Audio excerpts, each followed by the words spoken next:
legislature's back in session. When we broke, we were on Bill 87. Any senator wish to be heard on the bill? I believe when we broke, the vice speaker had some issues. I can't, has all of her issues been resolved? Oh, here she comes.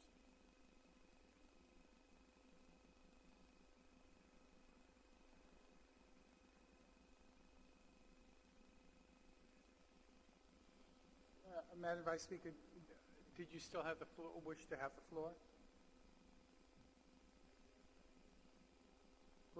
We're still on 87, and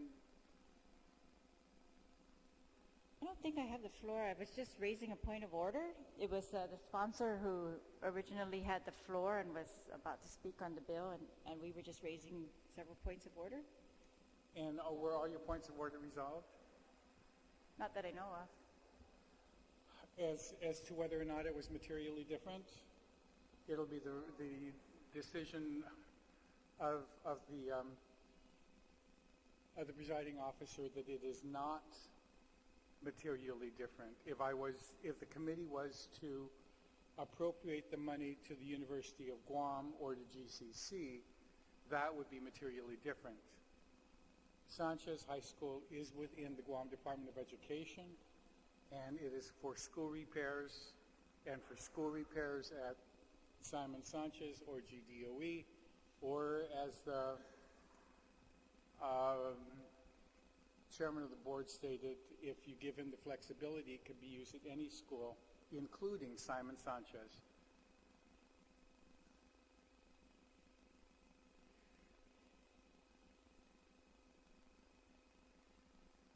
And so that's the ruling of the chair. Is there anyone who wishes to challenge the ruling of the chair that it is not materially different and does not need to have a second public hearing?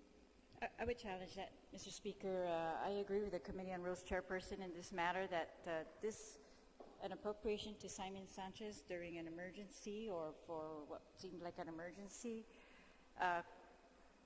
versus an appropriation to DOE for a very general purpose, I think are materially different in the context of our standing rules. So I would, Mr. Speaker, thank you.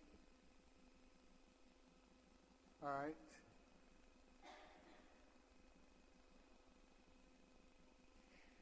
Did you wish to speak on this? On the challenge? It's not debatable?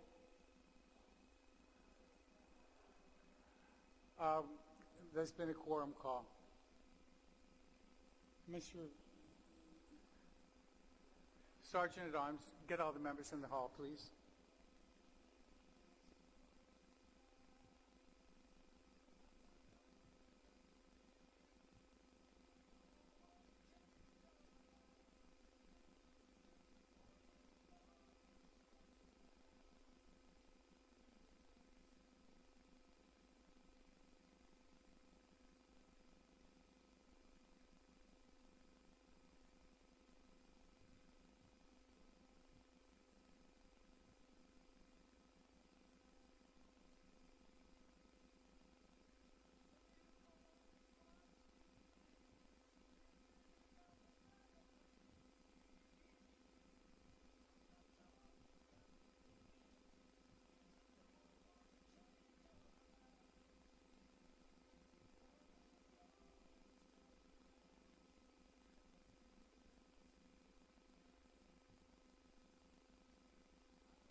before the recess, question was raised as to, on a point of order as to whether or not the bill that's currently on the floor is materially different from the original bill. I, as presiding officer, have determined that it is not materially different. The bill that was presented to the floor struck Simon Sanchez repairs to GDOE repairs. It is the holding of the presiding officer that it is not materially different. Simon Sanchez is within the Guam Department of Education. If the amendment had been made to University of Guam, the Guam Memorial Hospital, or Guam Community College, that would have been materially different, of taking money to a completely different agency. But the bill was only to have the money spent within GDOE with some flexibility. And so it is the ruling of the chair that it is not materially different and therefore not in need of a second public hearing. The ruling of the chair has been challenged by a member and has been appealed by a member, and so the question before the body is, shall the ruling of the presiding officer be overruled? Okay. That's how the standing rules state the question has to be phrased. Shall the ruling of the presiding chair be overruled? So all those in favor of, yes. Mr. Speaker, point of order. During this recess, I again was trying to understand all the things that you just stated and getting to the point where we are at now. And my question to the legal counsel was, when we get to this point before the vote, is this debatable? And I did pose a question to legal counsel. They did look at the standing rules, and they also referred to Masons, because in looking at the standing rules, it wasn't necessarily on point. And so, of course, the default then would be to default to the Masons' rules, manual rules. And it seems to me, at least in discussion with legal counsel, that by the objection, or at least the point that the good vice speaker had raised, rises to a level of an appeal to the ruling of the chair. Under Mason's manual, once there is an appeal, it does become debatable. And in my mind, Mr. Speaker, it seems to make sense, because for this body to be able to understand what they're going to vote on and the various points of view, I think that those who might oppose the ruling of the chair should be given a chance to state why they believe this is materially different from the original legislation. So that's just a point of information based upon my discussion with legal counsel. I stand corrected, Senator Espadon. It is true that it is a debatable motion. All those who wish to be heard on the issue, Senator Camacho Torres. Suze Mossy, Mr. Speaker. Mr. Speaker, I challenge the ruling of the chair because I believe that when this bill was initially introduced, the premise of the urgency of the matter was that without these immediate repairs to Simon Sanchez, it would force the administration of the school to go into double sessions because there wouldn't be adequate classrooms to house absent these repairs. And so this bill was introduced as what I perceive to be an emergency measure to address the immediate repair needs, and the repair needs were very specific and itemized, as I recall, either in the committee report, I believe in the committee report. So under that presumption, without this funds from this restricted fund that would go towards the repairs, it would force the administration to go into double sessions.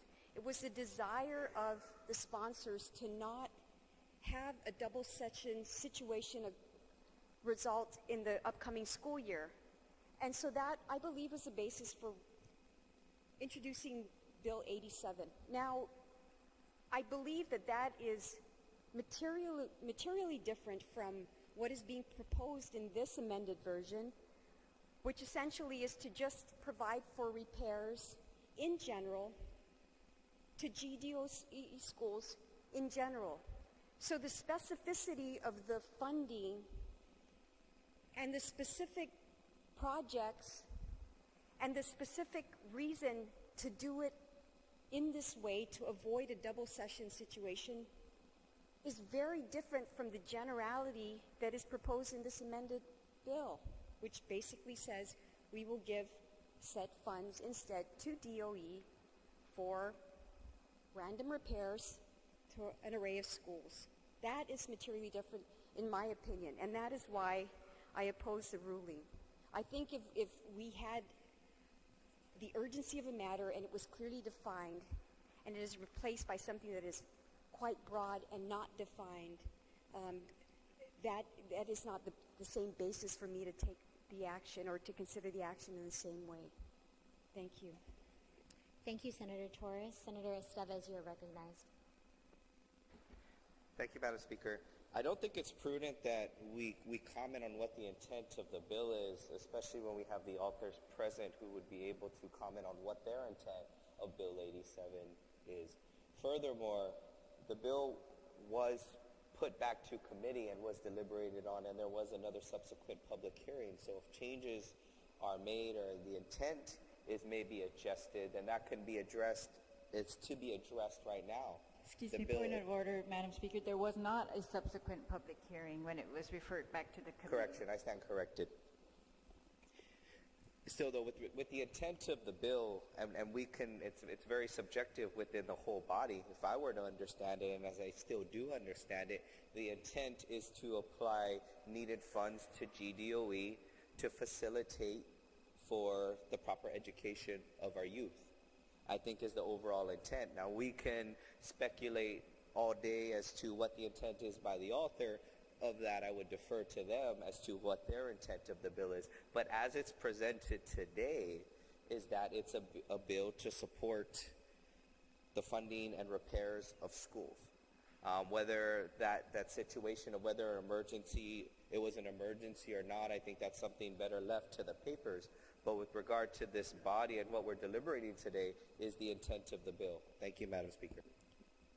Thank you, Senator Estevez. Senator Uggen, you are recognized. Thank you very much, Madam Speaker. Madam Speaker, I stand in support of the decision of the chair, of Speaker Cruz.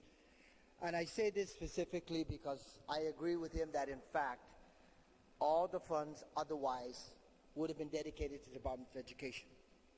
The initial intent is correct. It was to be diverted to address emergency needs at Simon Sanchez High School. But there's two separate incidents just within the last 5 months, Madam Speaker, that have been publicly shared when this legislative body has been in session since January of this year. There was a depiction, media coverage, of the need for a canopy, an extension to be provided at Augusta Johnston Middle School because children were getting wet, even the parents were getting wet, and the school personnel were getting wet during rainy season. That was one requirement that was highlighted in the media. Another requirement, Madam Speaker, was the burning down of the school counselor's classroom, multi-classroom facility at George Washington High School. Madam Speaker, this accommodated anywhere from 4 to 5 school counselors. Since 2009, and we can count the numbers backwards, the Department of Education has yet to renovate and repair these classrooms so that they can be put back into good use by the school counselors. Since 2009, because it was caught in a massive fire. This is a concrete structure, Madam Speaker. Something that's going to require a little extra remediation in terms of repairing that school classroom setting for the school counselors, but it's a necessary educational facility for the school counselors. You know, one of the school counselors, Madam Speaker, brought to my attention that 4 of them have been confined in a small classroom compared to the requirements of their counseling services to the student population. And we know how large the student population is at George Washington High School.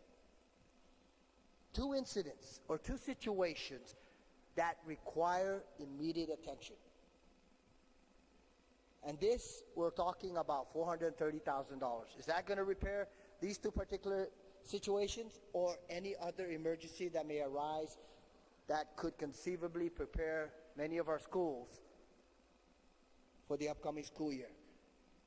Whether it's $100,000 or $430,000, and it goes to the needs of our schools and our students and our classrooms to ensure the safety of our students and the adequate facilities for our school teachers, Madam Speaker, it's a good investment. So this idea about requiring an additional public hearing on this proposal because it may be materially different, I beg to differ, only because the Department of Education has between today and the start of the school year to prepare some of these facilities so that our students can go to a safe and a sufficient school setting. So, Madam Speaker, I stand in full support of the ruling of the chair. Thank you, Senator. Again, Speaker Cruz, you're recognized.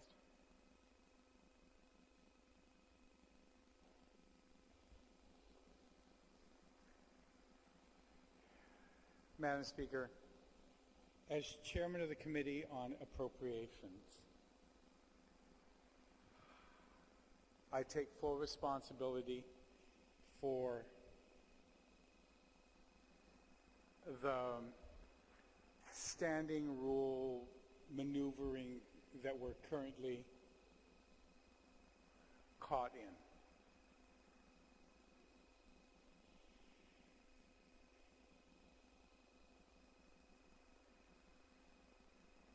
When we broke from the last session discussing Bill 87, it was the desire of the body to send the bill back to committee. That was to the Committee on Appropriations.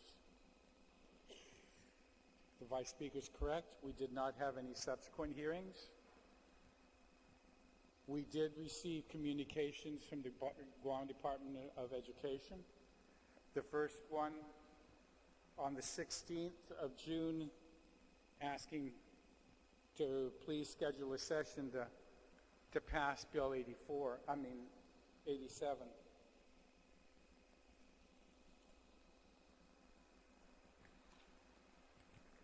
And then an email later on that afternoon saying that can he have some flexibility to address some of the other issues at the other schools. The only thing that the retiring speaker didn't mention was that there was one other major event between us at our last session and today. And that was what all of us had been saying at the public hearing and on the floor was GDOE, go to Adelup and make sure that Adelup gives you some money. They owe you 5.1.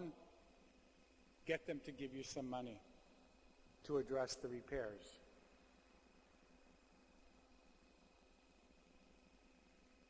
Thankfully, some compact impact money came in, some cash, and $1.5 million, I think it's maybe 1.1, over $1 million was provided in compact impact to GDOE from the governor's office.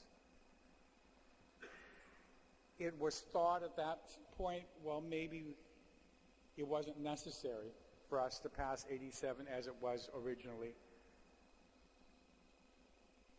introduced. And so the request was to have some flexibility to have GDOE determine which other school, whether it was Agadas, parapets, or the walkways, or the asbestos edge GW, or what other school, but to give them the flexibility to be able to use the $2 million total for whatever repairs. If we gave them $10 million, they still wouldn't be enough for the repairs at the schools. So on the day that the committee report was due at Committee on Rules, the Committee on Appropriations submitted the bill with the flexibility in the bill. I'll admit again that maybe it was very inartfully and probably incorrectly denoted at the top as substituted by the committee, and it probably should have been read substituted on the floor or whatever.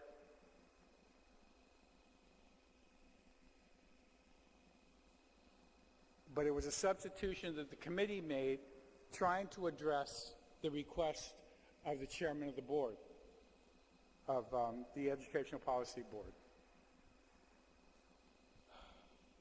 At about 11 o'clock on that day, after we had already turned in the committee report, the chairman called my office and left a message. On second thought, I understand.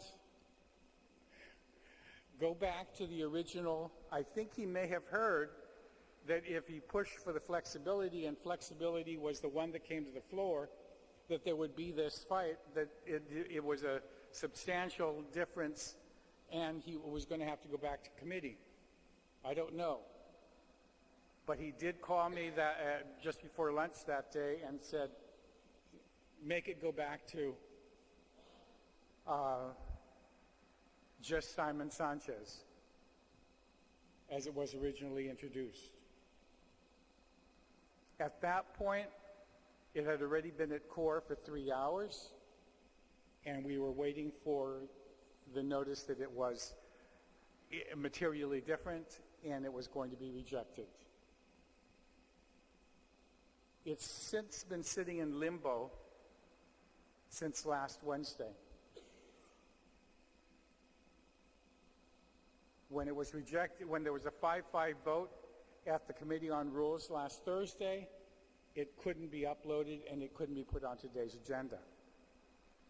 I had copies ready on my desk since Monday when the motion was made to, notwithstanding the rules, that the bill be introduced.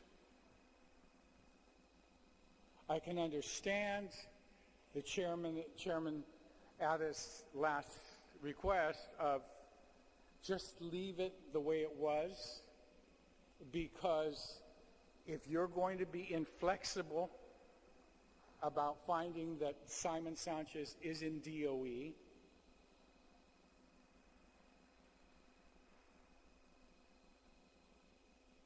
and it's going to require that it read just Simon Sanchez, go ahead and reintroduce it, or on the floor today, amend it to read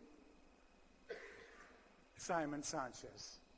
But the bill has to get to the floor to be amended to go back, because I couldn't take it back. Once it gets to core, the Committee on Appropriations can't take it back and say, on second thought, the chairman called it, 11 o'clock this morning, 3 hours after I turned it in, and wants me to scratch this out and go back to Simon.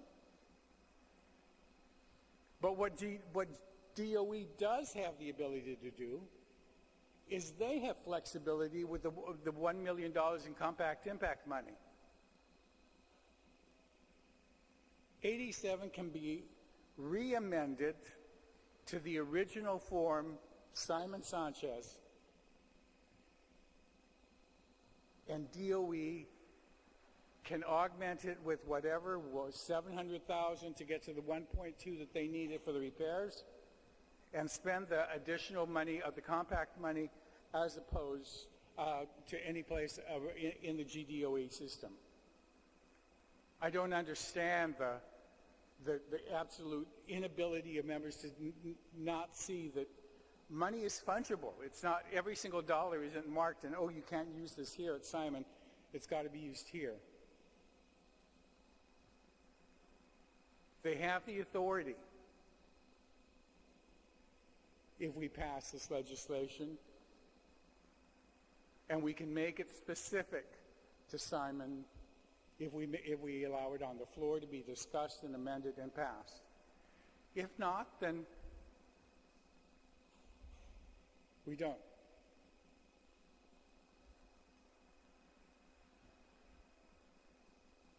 But under the standing rules, there was no way that I could take it back after I had already submitted it to CORE and was awaiting their determination as to whether or not it would be. After it was rejected, I couldn't amend it any further because it wasn't in the committee. It wasn't in the Committee on Appropriations. It was still in CORE.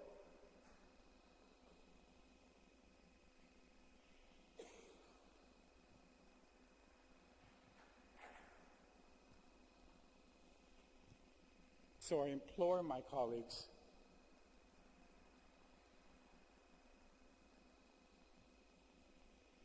to vote against the motion to overrule the chair and to keep it, to allow this bill to come to the floor and be amended, whichever way it needs to be amended, and voted on in its amended or whatever state it gets to. Thank you, Madam Speaker. Thank you, Speaker Cruz. Senator Castro, you are recognized.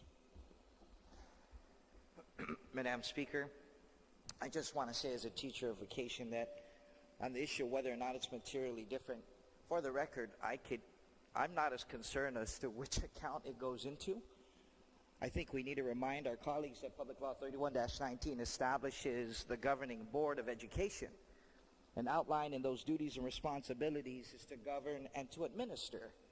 So I stand with the committee chair on his ruling in terms of whether or not it's materially different, as long as it goes to the public school system. Thank you, Madam Speaker. Thank you, Senator Castro. Senator Morrison, you are recognized. Thank you, Madam Speaker. Real brief, I just rise in support of the chair's ruling, and I just want to register, Madam Speaker, that listening to this, it's not the first see this going around regarding our standing rules, and I just want to use this opportunity to encourage this body to review these standing rules that are hindering this body to progress. Seems like we just have tied our hands in anything we're trying to do going forward. Spending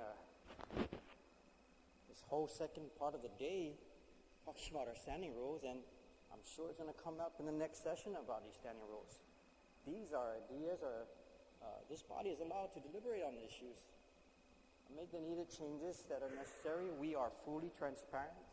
People are watching us, and I'm sure if we make some adjustments to these standing rules so that this body can move forward with these issues or ideas before us, that not only our stakeholders but our public has provided input in, I'm sure this legislature can do more better things, not only for our government but for our people.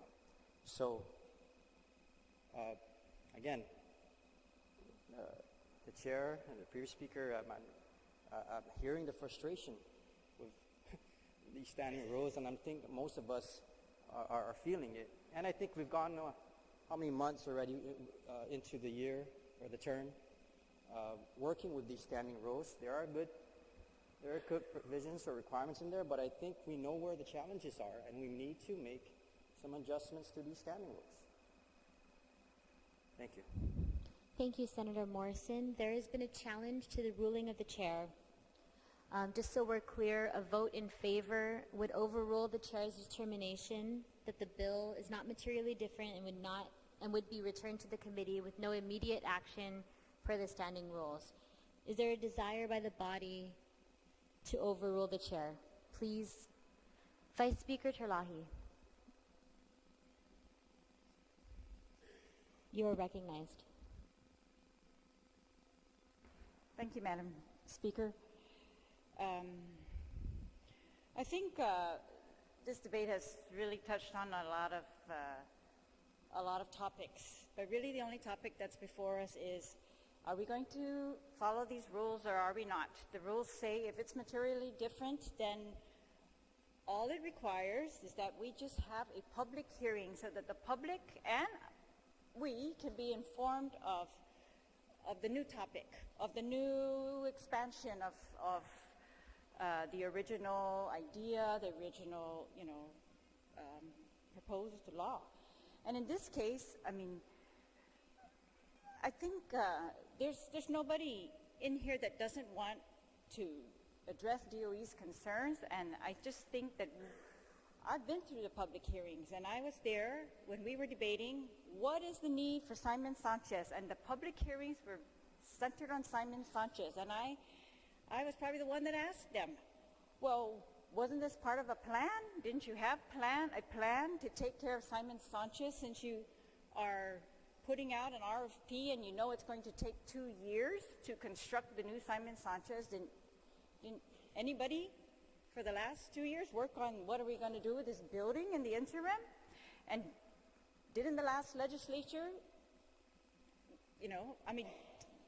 doesn't DOE at all times have to be planning for the next school year and planning for the buildings for the next school year and planning what they're going to do during the summer, which maintenance has to be ongoing at DOE. I would truly hope that that's the case, and that they are doing maintenance all year round, and that they plan what maintenance is going to be needed.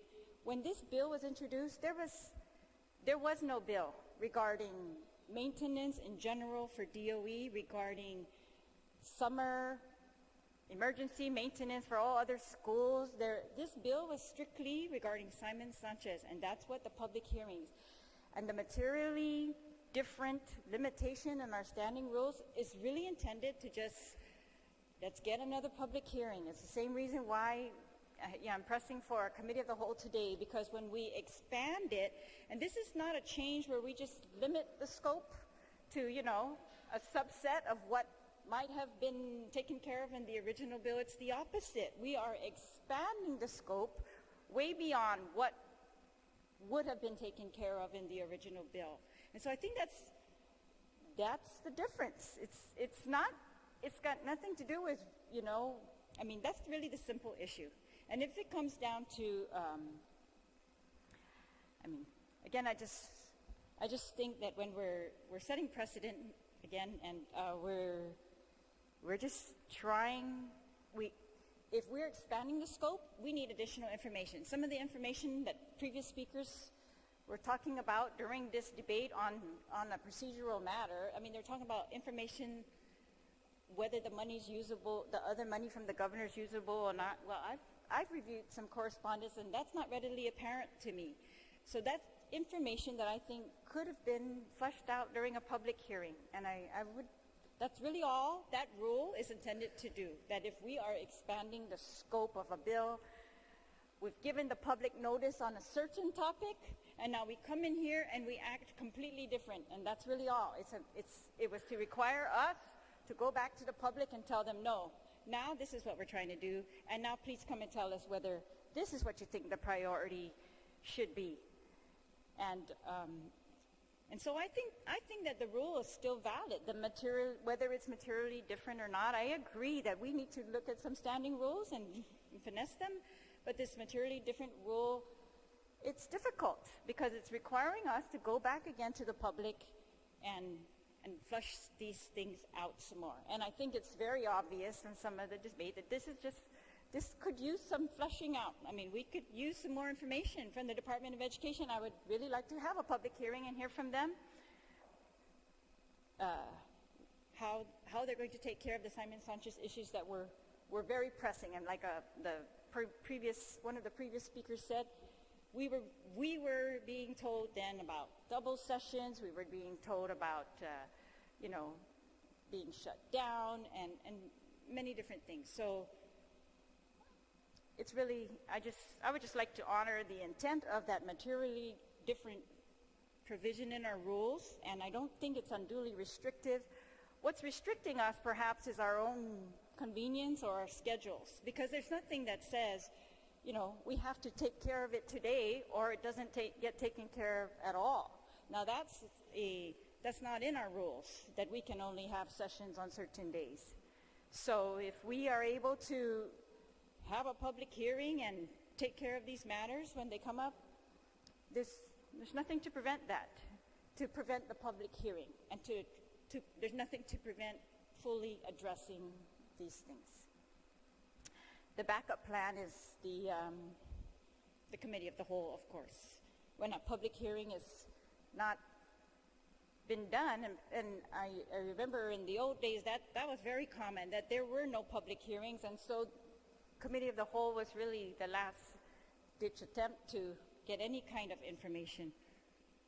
So I just think in this particular case, in this particular bill, we are expanding the scope, simple as that. We're expanding the scope beyond what we discussed at the hearing, beyond what we have direct knowledge about, and now we're going to be asked to make decisions on this and without an opportunity to have said hearing and to flush those things out with the Department of Education, with the people who are controlling these funds and things like that. And with all the interim things that happened after the original bill was introduced. So obviously those are material changes that have occurred in that time frame, and that we all need to have the opportunity to learn all the information available to us regarding those changes that have occurred since the original bill was heard. And I thank you, Madam Speaker. Thank you, Vice Speaker Chalahi. Any other member would like to be heard on this ruling? Senator Esteves, point of information. Point of information. As per the law guiding the legislature in terms of what powers we have as the legislative body, we are not restricted to public hearings to gather information and to request information from the different entities that we have oversight of in regards to the public trust and the public funds.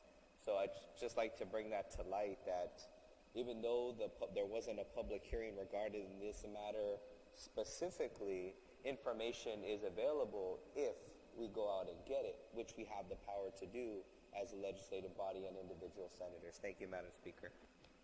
Thank you, Senator Esteves. Vice Speaker Chalahi. That's correct, Madam Speaker. But if I may also add, this bill we received last week at the Committee on Rules meeting, the substitute bill. And so our opportunity is limited. Now, I did send letters to the Department of Education, and so I do have some answers to my original questions, but I know already from even just the short discussion we've had here that there are things some people are saying that I've not seen in any of their correspondence, so I would like to see those things. Thank you, Madam. Thank you, Vice Speaker Chalahi. Would any other member like to be heard on this ruling? If not, there's been a challenge to the ruling of the chair. Is there a desire by the body to overrule the chair? Please indicate by raising your hand.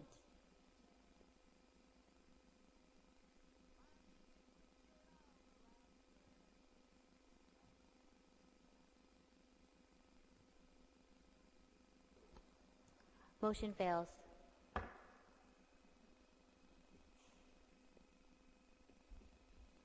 on the bill?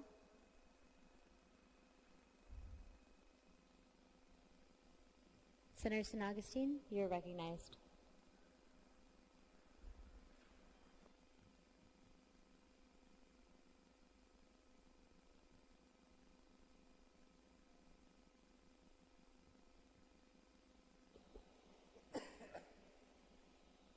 Madam Speaker, I'd ask that we waive the committee as a whole, and then we move on discussion of the bill.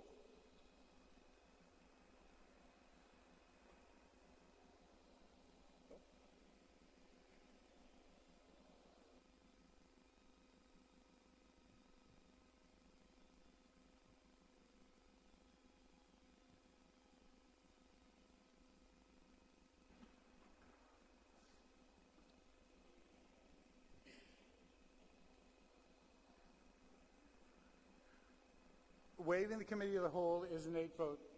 All those in favor of waiving the committee of the whole, please indicate by raising your hand. Members, the question before the body is, there's been a motion to waive the committee of the whole. All those in favor of waiving the committee of the whole, please indicate by raising your hand.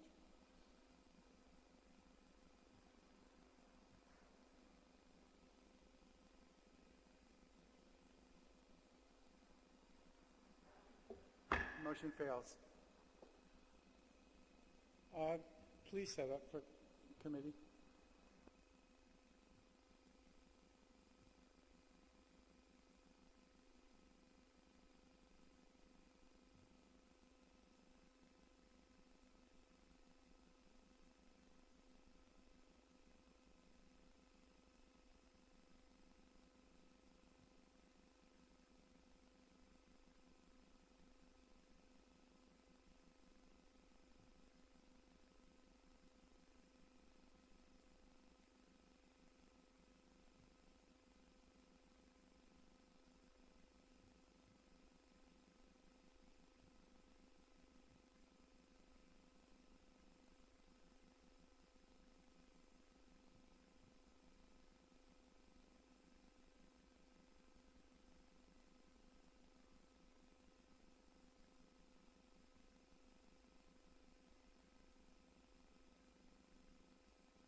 The Committee of the Whole is now convened.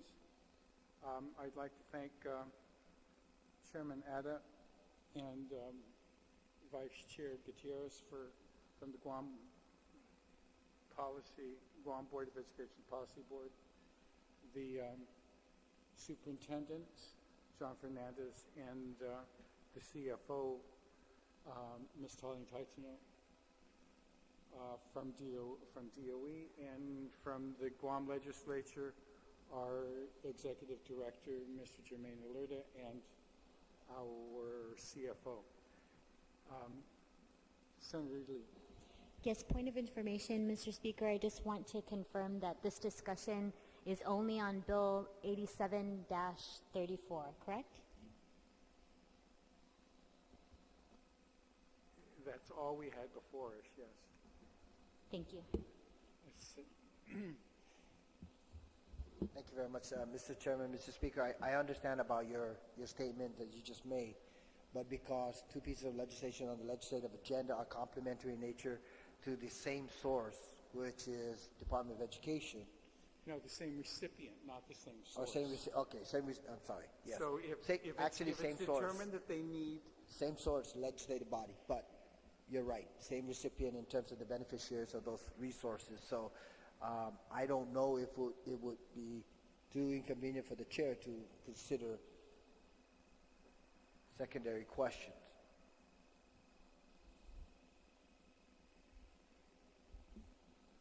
I mean, we could stay on members, this, but then, the question that's being posed by Senator Lee and Senator Ugden is asking the chair to determine that this is a committee of the whole for Bill 87 and for 94, both. keep in mind, Mr. Speaker, that if in fact questions are not posed for either or, then there may be no waiver of the need for committee in the whole when the subsequent legislation is entertained. So we may be back in the very same place. So just a consideration. I understand that, but there are some members who are insisting that we're going to have to do two committees of the whole, and we'll do two committees of the whole if that's their desire.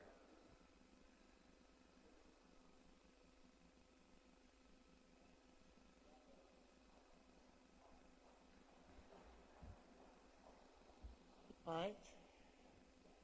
So we're convened in the Committee of the Whole for Bill 87. Who wishes to address the members, the panel to ask questions? Point of order, Mr. Chair, before we start, and I'm not really sure it's part of the standing rules at this point, but in past, every time we went in to discuss fiscal matters or financial matters, the panel is usually sworn in, and I'm just wondering if that is necessary in this case or if it's proper. They'll be sworn in.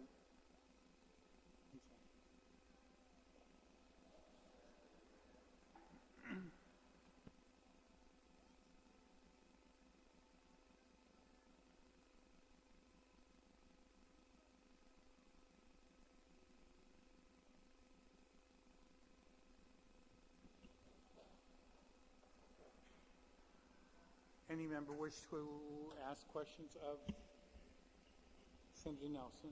And then Thank you, Mr. Speaker. Are we doing this in order? the sponsor wanted to waive. You wanted a committee of the whole. What questions do you have of the panel? Normally, don't we let the sponsor be the first person to discuss the bill? I'm trying to move this along. Those of you that have questions, ask your questions. Did you have a statement that you wish to make, Mr. Snagestein? Thank you, Mr. Chairman. My colleagues, Bill 87 fills a desperate need for maintenance and repair funds at our public schools. Though it's a drop in the bucket compared to the total amount needed to fix every problem, I think we can all agree that every drop counts. I hope that during the whole, we'll come to the conclusion that yes, there is a need at Simon Sanchez, but there's also a need at other schools. And that we can agree to that, number one, every drop will count. Thank you. Thank you very much. that having been Senator established, you...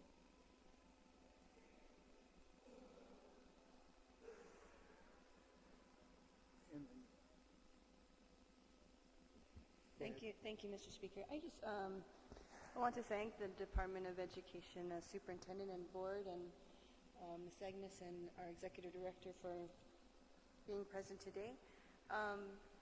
Today we are discussing Bill number 87, and this is to move $430,000 from the Capital District Fund, to which the legislature has saved up, to the Guam Department of Education Operations Fund for maintenance and repairs. Could you please provide us with an action plan with what you would do to spend this money? Thank you, Senator Nelson. I guess in listening to the debate, it depends on what the final legislation would do and what purpose it would be identified for. So I hear there was some debate of whether it would go to Simon Sanchez High School, which is what we testified earlier on, and I believe we provided you with a list of all the work that needs to be done there. And so that has been provided. With regard to whether this would supplement other projects, we do have projects that that funding could support, and we'd be happy to provide you a listing, and we do have some items that we could share with the members as you see fit. Yes, Mr. Fernandez. This is going to go directly to, the bill has been substituted, so now we're discussing, Correct. since you worked so diligently with the Right. administration to acquire the 1.5 that was owed to DOE, or some of the money that was owed to DOE, this is going to go directly to Guam Department of Education to fund maintenance and repairs needed at GDOE schools. Correct.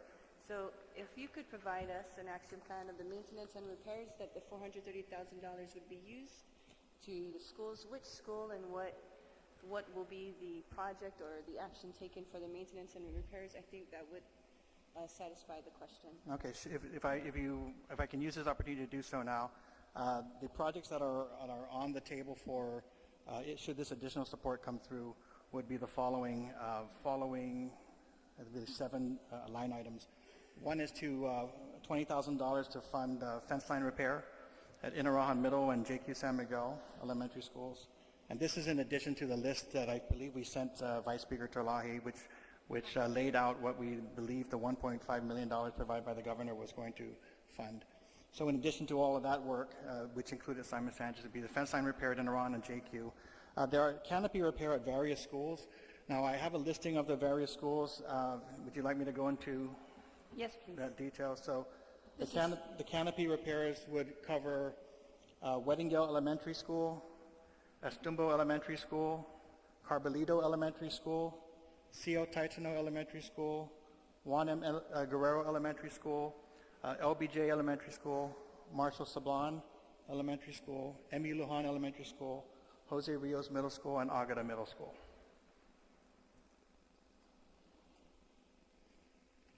The next category would be door I'm sorry. What is the cost of the canopy repair? The canopy repair, we're asking that we would prefer to set aside $50,000 to use for the various repairs, and that's not, even though it says canopy repair, so it really is patching up the existing canopies that are in deterioration, or areas that have been deteriorated. I see. The next category would be door replacement. These would be targeting 2 schools, George Washington High School. The project that we have been working on and trying to find funding for, that's been a recurring capital project item, has been installing panic doors, especially around the gymnasium. So those of you familiar with that facility understand that there are some safety issues related to the current doors. And then also at Tamuning Elementary School, where we're trying to replace all the metal doors there because they're in various states of rust and deterioration. The fourth, and this is not in any order of priority, because some of these are recent issues that we're trying to address. So this fourth category is really George Washington related. It's the encapsulation of the asbestos that is found in various wings of the school. So as we inspected the school a couple of weeks ago, we found, and it was reported to us by faculty and staff, that there seemed to be some cracks and exposure of the underlying asbestos tiles that had previously been encapsulated maybe 20 years ago or so. And so we've done an assessment of that, and I believe we're continuing, or we've completed that assessment, but now we need to figure out how to fund the work needed to make sure that all areas of the school are safe.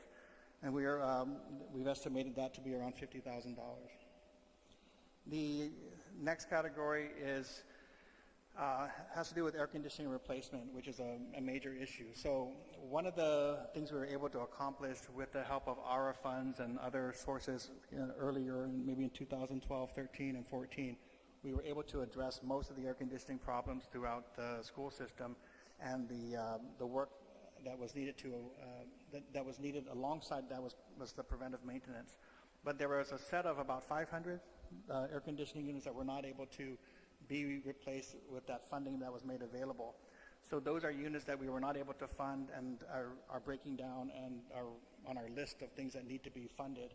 And we're estimating about $310,000 needed to cover as many of those units as possible. I think we are looking at maybe that's 120 units just based on the split unit and those would be for classrooms. The number 6 on this list is the demolition of a condemned building over at Emi Lujan Elementary School. It's been an outstanding issue that we haven't had the funding to address in the past. That we're looking at $10,000. And then 27 is a restoration, I guess number 7 on this list is restoration of the Ocean View Middle School D-Wing, which is a major issue. We need to restore that D-Wing so that they can have sufficient number of classes for this school year, and we are estimating that repair at about $50,000. And what school did you say it was? This is Ocean View Middle School. OMS, and 50,000. Right. Okay. And I understand that a lot of the schools that there's more maintenance and repairs that need to be done. So I'm hoping that you can prepare the schools in time by. Well, I can clarify. But first, I do have that these written down. I wasn't sure if this was the right time to pass them out to Yes, members please. if you're interested. Can we get a copy from the superintendent? Yeah, I don't know if that's sufficient.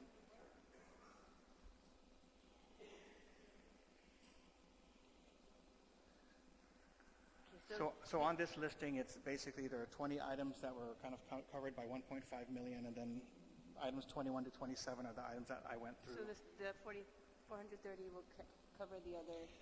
Well, again, in coming to the legislature and hearing the debate, this actually goes to about 580, which took into account the possibility that 2 pieces of legislation would be passed. So I wanted to make sure we at least covered and answered those questions as they were related to both bills. I see. If the full amount is not available, we would then go back and readjust and reprioritize what would be able to be funded. But this is what we would be able to include as part of the fixes. And I see that on item 18, you included Southern High School gym repair. For the air conditioning. Correct. Okay. Very good. Thank you, Mr. Speaker. Senator Estevez. Thank you, Mr. Speaker, or Mr. Chair. A couple questions, and thank you for being here today. I'm looking at this itemized list. How many of these items, and if you could help me out by stating specifically, are addressed and were planned for within your budget and appropriation for the current fiscal year? Senator, so that would all of this work is pending. And some of it, some of it is currently underway because of the funding that's been released by the governor. So the IFB for Simon Sanchez, for instance, has been issued, and so there's things that are underway. None of these are completed or done. No, I understand that. What I'm saying is, when you guys do the evaluations of the school, when putting together your budget proposal and requesting appropriation, correct, how many of these were planned ahead of time? Because I understand the appropriation issue and getting the actual money, but what I'm concerned with, or not concerned with, what I'm curious about is what were you already appropriated for? Okay, so as you would see, as in every appropriation request, we include capital outlay as part of that request, and it'll be around the same amount that we requested last year. So in this year's budget for FY18, we included a request for 11 point, I believe 11.7 or $8 million for capital outlay. And that would include many of these items that are here. Now, not all of them, because I think the Ocean View and the GW asbestos issue are recent issues that we're trying to address. But in the whole, these are items that we would typically request in the capital budget, and some of those, and of course, those requests are repeated requests where we're not able to fund them in that year. So that would be how, when we get our appropriation, we would have to try to address these issues within the appropriated dollars. And was the 11.7 what was requested in the, so that's what your request for 2018, but how about in the previous or current fiscal year Right. we're in? It was 11.7 as well? I think it was around between 10 to 12 million, about the same amount. All right, and when you guys, and you know this is not a budget hearing, but when you guys look and make that appropriation request and you request that amount for the capital outlay, do you generally attach the majority of those appropriations to specific projects? So what typically happens, and as you know, is that the requested amount for our budget is way in excess of what gets appropriated, and so we have to then find a way to prioritize what gets appropriated, what gets spent out of the appropriation. What ends up happening is that, I guess in the words of staff, or I won't identify the person, but sometimes we end up trying to duct tape the situation, which is we try to spread our resources around so we're able to address some of the more urgent needs at every school. But anything that's a high-cost item ends up getting deferred, and that's the reason why, the Army Corps identified $90 million in deferred maintenance. So things like canopy repairs and replacements and window replacements and other high-cost items sometimes don't get addressed if we end up saying, look, we're trying to spread this money to all of the schools and trying to address the most immediate health and safety issues. So that's the concept. I understand that. I guess, let me help you clarify to what I'm trying to understand. What I'm trying to understand is the money we're looking to appropriate to GDOE, is that to cover projects that were already previously established, and is it supposed to be supplemental in lieu of your lack of receiving the funding that you were already appropriated for, or is it specifically for new items that have come up, or a mixture of both? Okay, thank you for that clarification. Most of these, and I mentioned two exceptions, but most of these are pre-existing projects that have been identified but never been able to fully support. So we're very thankful for this discussion and the momentum behind providing additional resources for school facilities that will enable us to finally tackle some of these issues that I'm sure you hear about throughout the year. And so if you had been given your full appropriation, and what's that you're still owed? Well, in terms of, you're talking about 16 Based on what you were the appropriated current? for the current FY, how much is still owed to GDOE by the administration? Do we have that total? I think around 60 million needed to take us to the full appropriation. And So- that's not including the 1.5 you were just recent, or was that already subtracted? Yeah, that's So supplemental, yeah. 16 million currently. Currently. So we recently sat down to go over those numbers, and I believe for the most part, with regard to general fund appropriations and to cover the operations, we're at 75% of our appropriation. And there are other areas, including, I hate to mention this, but the TEF funds that we're trying to make sure we get that full amount because that's still a little bit further behind. I think we're only at 50% of our appropriation at this point. But that comes to around $7-8 million right now. So Now 16 there are million areas is we're from the monitoring. general fund? Okay, how about Yeah. from the general fund? What are you still owed from the general fund? Let me see if I can pull it up. We have a-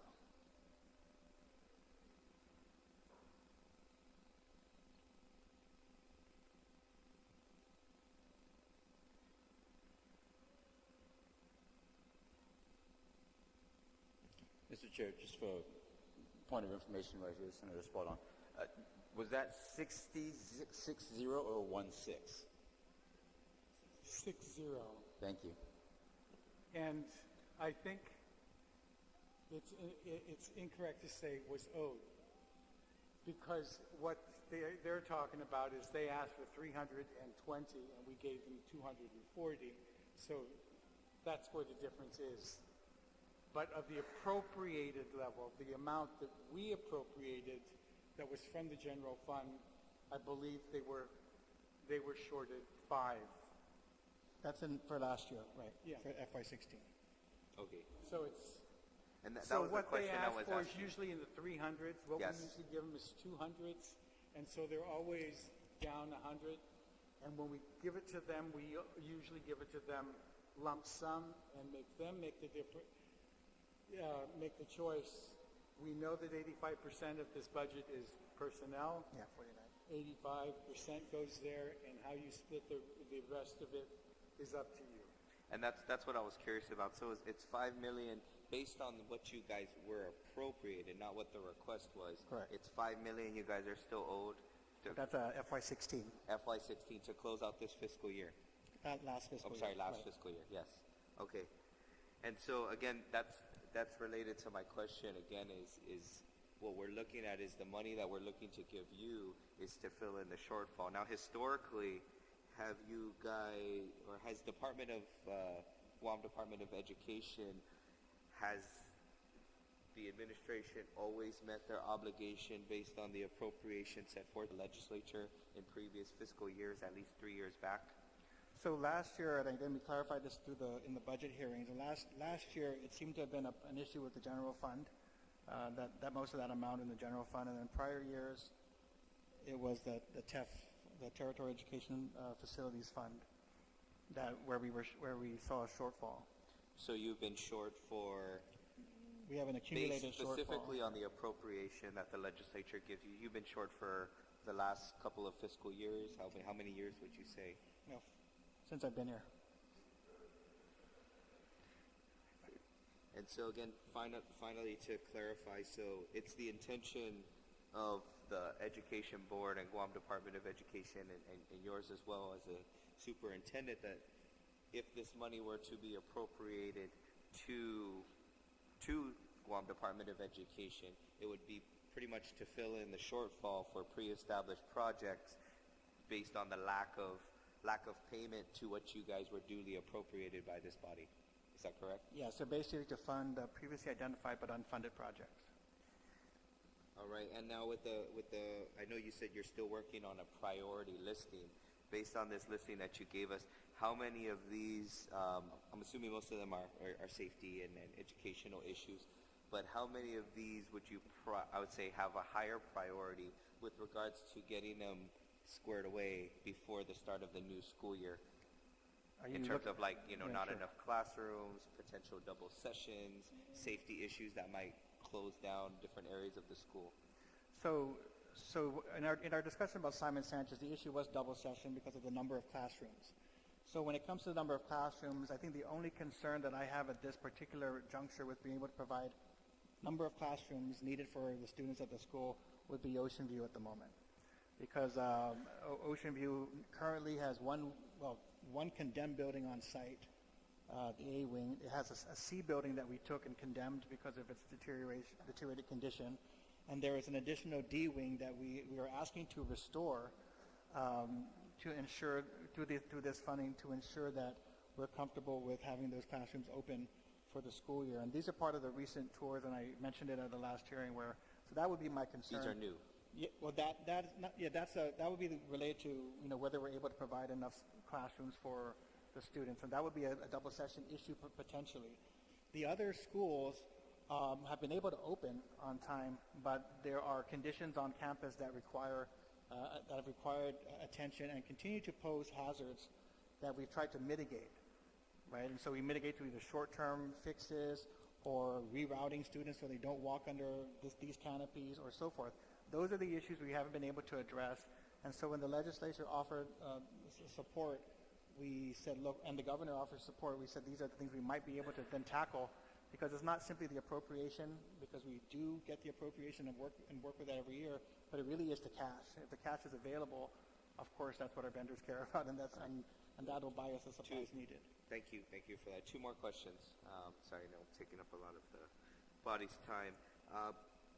The asbestos issue at GW, does that affect any of the classrooms, or does that, obviously it's a safety issue, but is that going to affect the school year and any classroom issues or more consolidation problems? Yeah, it's one of those issues it's one of those issues that we have to address. It's one, we don't want to risk. It's not something you want to risk and say we might be able to open even if we haven't addressed it. So what we found there was that we didn't find any exposed asbestos, which would be an immediate sort of shutdown type of issue.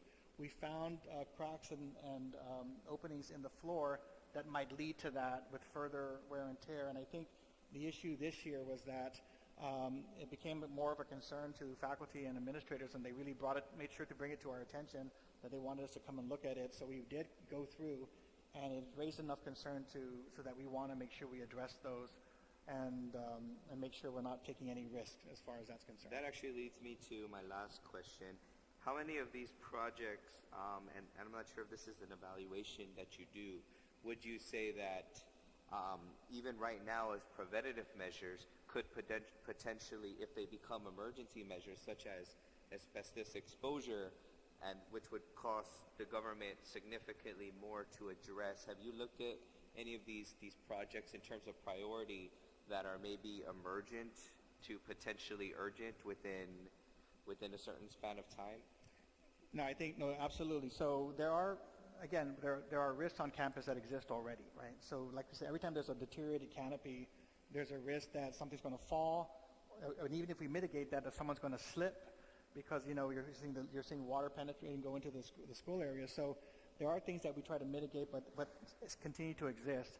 I think when you're talking about, like asbestos and that level of urgency, we definitely, anything that is part of the main campus, canopies, the air conditioning is another compliance issue with regard to the heat and ventilation within the classroom. The Ocean View D-Wing is becoming more of an issue, so we're looking at a longer-term solution for that campus. And then things like fence line repair might not make the immediate priority list, even though those things are falling apart. So at the perimeter, we do see some fence line repair that needs to happen. What happens when it's not repaired? You're getting wild pigs on campus digging up the field, hard to maintain the fields. But we're also seeing some of the interior fences around the playgrounds that might be, where students might be going by, where we, have to address those first because those are where students will be in close proximity. So there are definitely a range, but all of these are issues that we consider safety related. There are a lot of other issues that we consider more cosmetic, or it'd be nice to have but not necessary. So you want to repair a cabinet or repair other, do other carpentry, other things. They won't make this type of list. They'll be there if we have available manpower and supplies, but these are the more urgent ones. Thank you for that. And I just want to end with, and I understand and I do think it is a priority to look at things that are immediate safety concerns, without a doubt. Though in my capacity here as well as a senator, that again, like I was asking that question, is in regards to the fiscal matter. An example such as the roof leak repairs at Simon Sanchez High School. We know with roof leaks, it starts as a little leak, but once that water starts penetrating the roof, then it becomes more of a problem.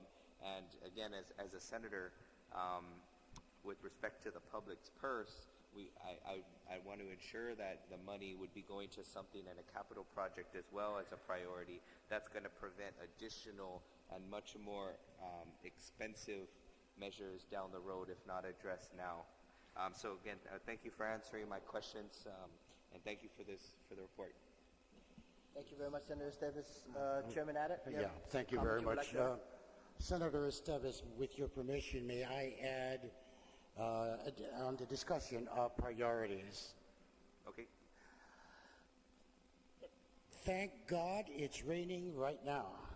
Several months ago, maybe about a year and a half ago, we had a meeting at Agueda Johnston Middle School, and our board members got soaking wet.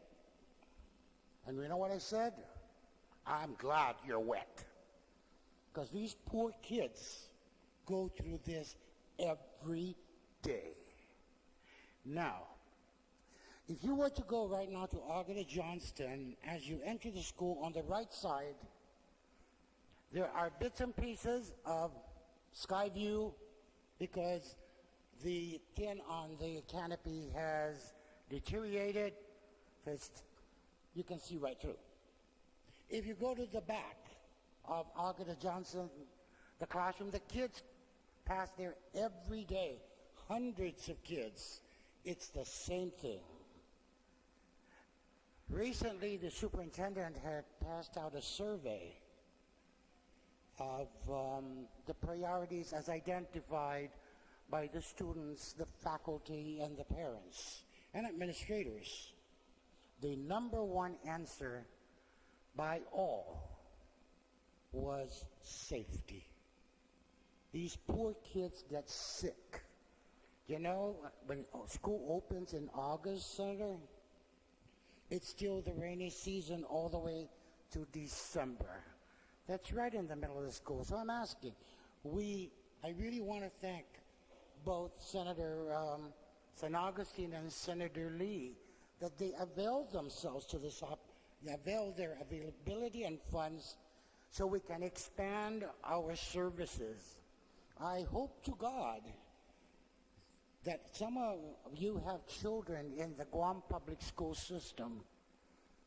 And if you do, and you saw the situation in some of these schools, you'll be screaming because of your child's safety. So I bring that one example to you, how urgently these kids do get sick. And I was there several times to see it myself. Thank you very much, Senator. Thank you, Chairman Ada. Any other questions or comments for the board members or the representatives from the Guam Legislature? Senator Munya, and then any other senators? Then Speaker Cruz. If not, we'll go ahead and proceed with you. Senator Munya. Thank you, Vice Chair. Thank you to the Department of Education for being here today. I just wanted to ask, from lines 21 to 27, additional support, the total amount of $580,000, that's what comes from both bills, right? 87 and 94, so 430 and 150. And again, this is in hopes that both bills pass.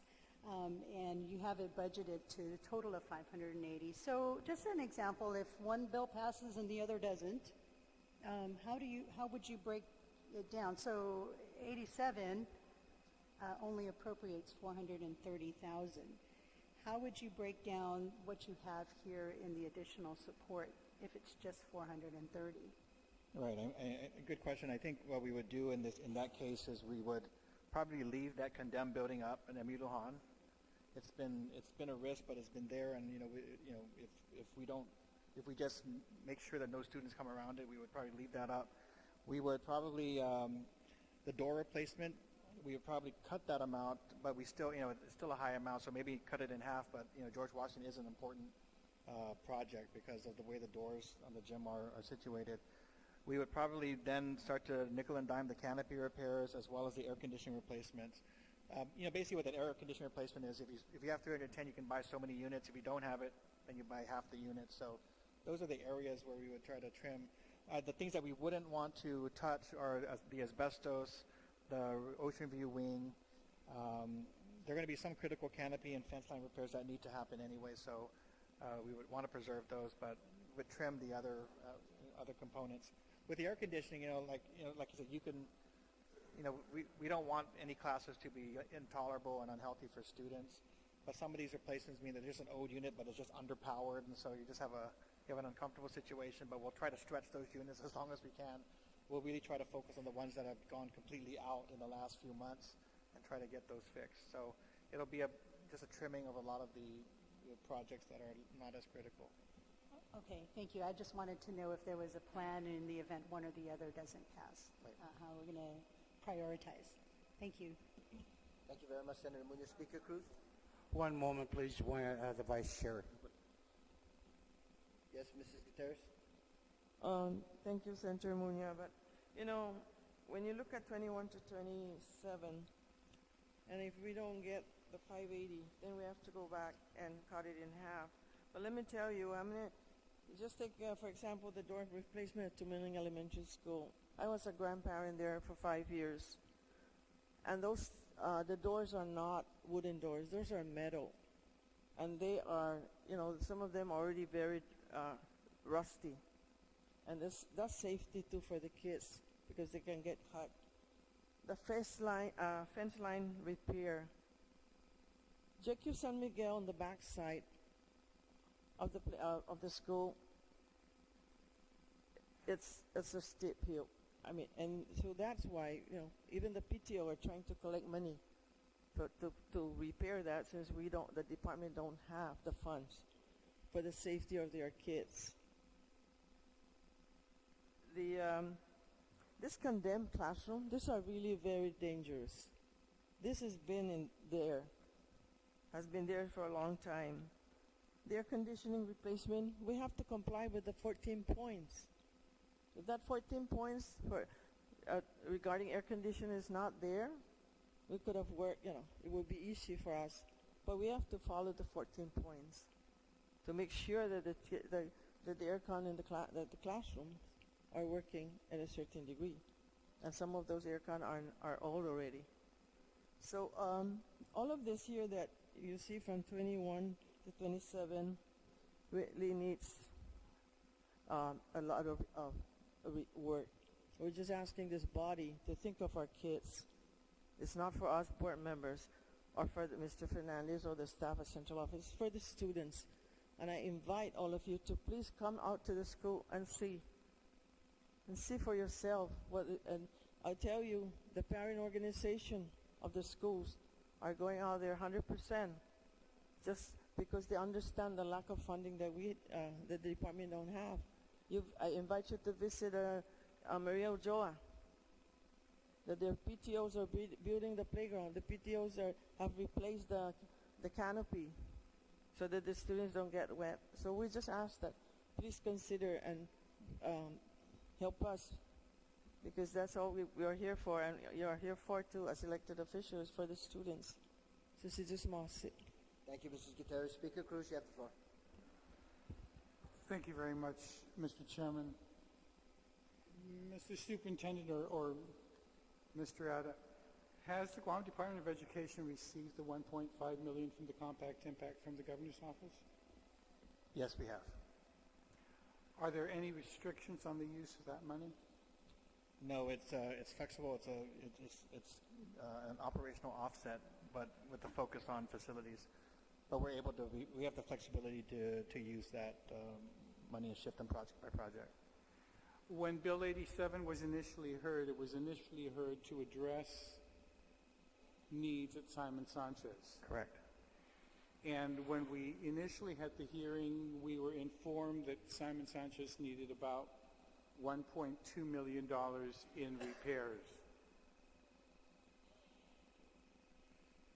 Would the Department of Education, the Guam Policy Board, have any problem if we amended this bill to return it to its original form of just Simon Sanchez and use the 430 at Simon on the conditions that we all thought were imperative and exigent that needed to be done immediately, and not get into trying to determine whether or not we believed the rest of the list or wanted to support the rest of the list?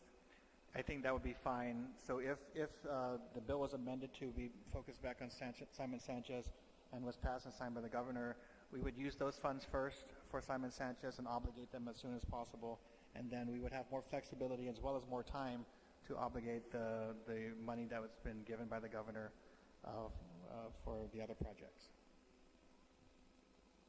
Thank you. Thank you, Speaker Cruz. Senator Morrison, you're recognized. Thank you, Mr. Chair.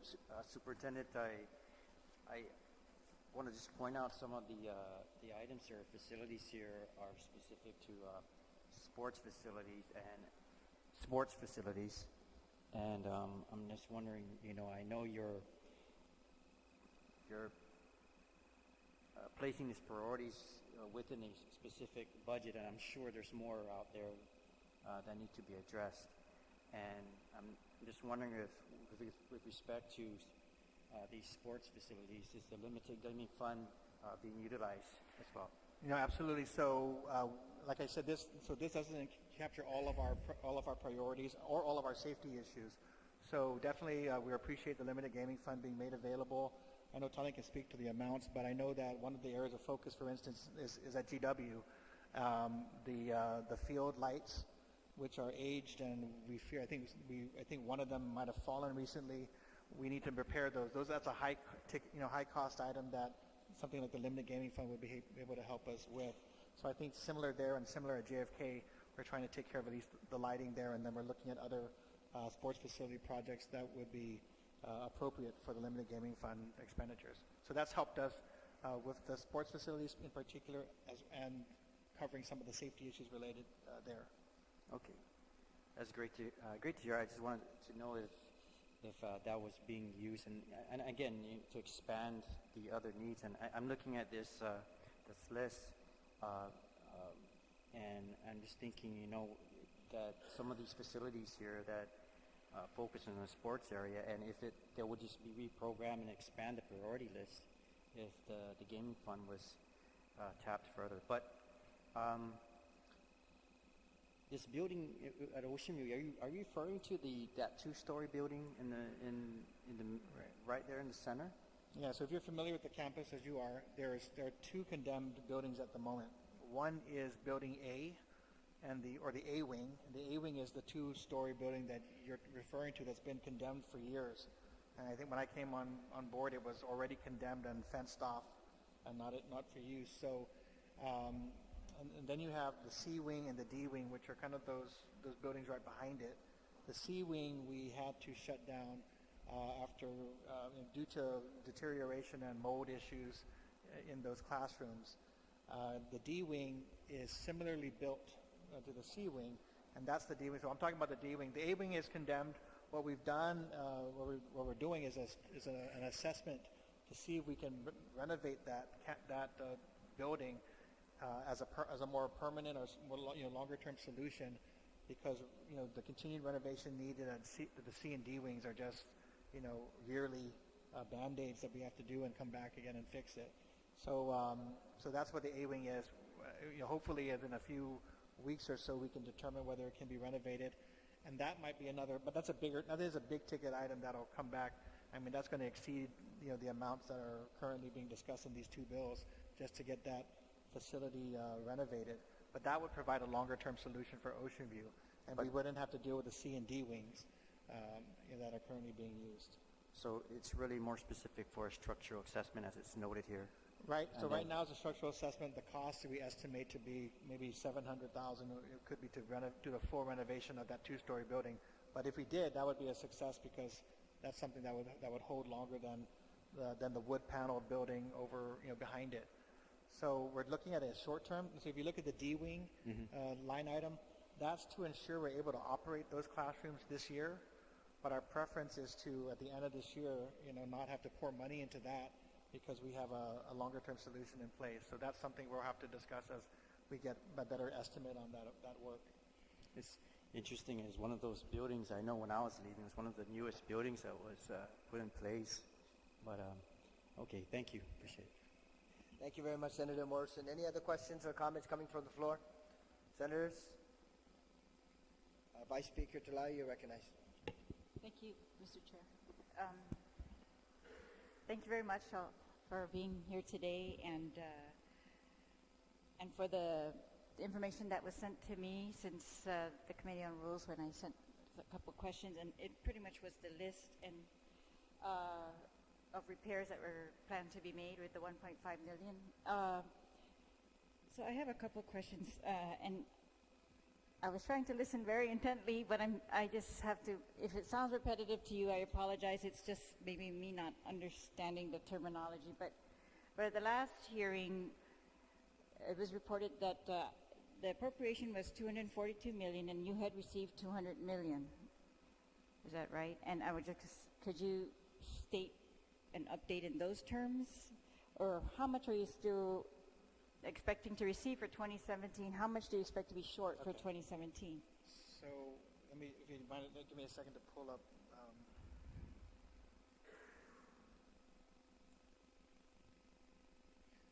So for FY17, what we're showing is, if you're asking how far we are along, so I think the earlier question was where we were with regard to general fund appropriations for operations. Yes, general fund. And Tallinn can make sure I'm correct. Right now, it looks like we have a balance, an appropriation balance of around $50 million from the general fund, and that's about 75% of our overall appropriation for operations. Is that correct? Yeah. Do you expect to receive that? Is that on? So what we're told is that we worked with DOA. I believe that they're confident that we'll receive the remainder of our operation, our general fund appropriation, and so we're monitoring it and trying to do some reconciliation. But that's the discussion that we had just yesterday. The areas that we are monitoring a little bit more closely because we're further behind would be TEF this year to determine whether we'll be able to receive the full appropriation. So right now, we're appropriated $16.5 million from TEF. To date, we've received 8.8 of that amount, and there's $7.7 million still outstanding. And because we're so far through the year and through the major collection period, the question is whether or not we'll be able to collect anything further from the TEF fund. And if not, what that gap's going to be. So we're still monitoring whether that will be a problem. All right. But from the general fund, can you just repeat the amount? That's what you're expecting? You said you expect it to be fully paid, and what would that be, $40 million more? Right. So the grand total of appropriation, if we net out I'm trying to net out the charter schools, would be around $222.5 million. I think the charter schools were appropriated $8 million, so $222.5. And of that total, we've received $161.2, and outstanding is $61.3 million, which puts us at about 72% of our appropriation already received. So the issue is being able to receive the additional 28% by the end of the fiscal year. And part of that How is many million dollars is that? $61.3 million between now and the end of the fiscal year. Okay. So the $61 million, is the $1.5 million, you said it's an operational offset. Could you just explain to me what that means? Does that mean that that will be deducted from the 61.3, or it already has been deducted, or it doesn't affect the 61? It means we can use it for operational purposes, and because of the discussion and the discussion with the governor, those funds are being dedicated to facilities improvements. But there isn't a specific restraint from the grantor, from USDOI. There's no restraint from them that would articulate what project it gets used for. That's really between the governor and the agency with regard to how those funds are used. But does it affect the 61.3 million? No, we would still anticipate getting that, and the 1.5 would be in addition to that. In addition? Correct. So was that money then not expected? No. All right. When you discussed the 1.5 million with the governor, did you discuss all the school repairs that you have given to us today? No, I think the issue was just like this conversation with the legislature. The issue was, can you please tell us what you need for Simon Sanchez, since we've been hearing about this issue, and then we were told that we might be able to receive 1.5 million. What projects would be focused on and prioritized if you were able to receive that amount? And so we pulled the projects that were next in line to be able to use those amounts. Did you let them know that you needed much more for the condition of the schools? No, it's really appalling as a parent, to hear this repeatedly as if it's a new issue, because I know it's not. I know my kids have been in those schools, and we all know it's not, and so we're all very concerned about that, and so I just want to know, was that discussed with him, this whole entire list of projects that need to be done, or only the Simon Sanchez was discussed with him? It's a little difficult to answer that question, because the answer is yes in general, because we continue to repeatedly discuss this. And that's why we always go back to this discussion about deferred maintenance and the Army Corps report and what was documented and found as we walked through all the schools. And that's just deferred maintenance at that point in time, not taking into account anything further than that since that report was done. And $90 million, we were able to address about $30 million of that amount.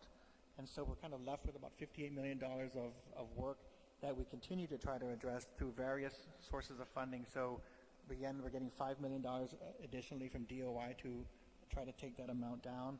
But that still leaves us with, $50 million worth of eligible projects to just address the maintenance issues. So, there is a big amount there, and, we continue to say that we need that full amount. Part of what we had hoped through the procurement for Simon Sanchez, when it did include the other schools, and that's still outstanding, is that there would be resources made available to take that maintenance work down even further, that amount even further. So that $100 million that was identified, portion of that was supposed to go to address all of those outstanding needs, and those needs would have included these very That's what same I thought. items. Yes, Correct. that's what I wanted to know. So Yes. so even in the request to the legislature every year when we ask for that $12 million, we do put a caveat in there that says if we were able to access those funds as well, that would cover some of these. Yes. Yes. So that's Okay. the same pot. And that was the plan. Correct. The hope. All right, and I have notes that's from the previous hearing again that say there's a $500,000 set aside for maintenance. Is that what was set aside Well, this we year? tried to set aside for the summer readiness programs to make available. Right, so that in addition to the lists of projects that would have been taken care of with the Simon Sanchez procurement for all the other schools, you also had $500,000 set aside for summer maintenance projects, and that did not include any of the projects on this list? So some of those might have been addressed. I mean, there are other things that are not on this list, right? So every year we purchase paint. Every year we go in and we replace ceiling tiles, we replace lights, we fix the floor tiles. There are other repairs that are made, and that $500,000 gets spread out. And so to the extent that they're able to... When was the decision made as to what that money would be spent on? Well, that's typically the way we prepare for summer. So we have a work order request system where the schools report what issues need to be addressed, what are critical for school, the summer and school opening, and what are the other outstanding requests, whether or not those get addressed. So, throughout, so things that are not on here, for instance, there are other AC issues that are out there, but those are going to be the work of the vendor. So we're tracking that. We're tracking all the custodial and cleaning needs that need to be addressed. We're tracking a lot of the supply needs that the schools will do either through self-help or through maintenance, a lot of electrical work, a lot of plumbing work. There's a lot of work that's already, governed by the requests made by the schools. We prioritize those and then deploy our facility and maintenance staff or deploy our vendors to do that. So this was not envisioned. Prior to the substitution of this bill, the plan was to use the $500 million for the repair of schools during the summer, $500,000, sorry, and then the balance of the $100 million Simon Sanchez procurement for the improvement of the schools, for the repair. Right, for those higher cost capital projects. Correct. And, okay. There was another note that I had from the past hearing that said maybe some statement was made, maybe by the committee chair, that about maintenance that set aside could have been increased to $1.5 million any time without further authorization. And is that still correct? It's correct. In other words, you could do that right now, and if the board decided that there's asbestos at GW today, I would hope that has there been any resolution by the board since the last public hearing regarding the state of the schools? I mean, I think that probably should be put in context. I mean, and the context we put it in is that, as you are well aware, we have an outstanding, vendor payable list is around $10 million. So because of I think Senator Estevez raised this issue about the accumulated shortfall from prior years and our inability to pay vendors because of the cash having, lagging our obligations. So we are playing catch up with vendors on the one hand. So when money comes in, it's not dedicated to new projects. It's paying some of our old bills down so we can maintain those services. And those are essential services. We're going to pay payroll. We're going to pay utilities. There isn't a lot of money left over from that, especially when you take into account these issues of tracking cash and tracking things like the TEF and whether those funds will come in or not. So if we estimated that we would get $0 from here to the end of the fiscal year, in addition from TEF, you're talking about a $7.7 million hole that makes it very difficult to say where are we going to put the money that we have right now. So we put $500,000 aside to address summer maintenance. We would love to do more, but we also are cognizant that we have to make sure we understand where we're going to be financially at the end of the year. So those are the restraints, I think, on being able to shift funds. We do appreciate the authority and the flexibility, but at the end of the day, we're also dealing with that situation. I understand, but it seems like that authority was given to you because of a situation like this, where Correct. when you find asbestos, you're able to take care of the asbestos immediately. There doesn't need to be a crisis. There doesn't need to be, any other. I mean, it just gets taken care of, and then we're almost. I mean, well, it's a. I'm glad to hear, I am very glad to hear that the DOA has assured you of at least a general fund. I think it is concerning about the TEF, and I had heard that from them before, so I know it doesn't sound promising.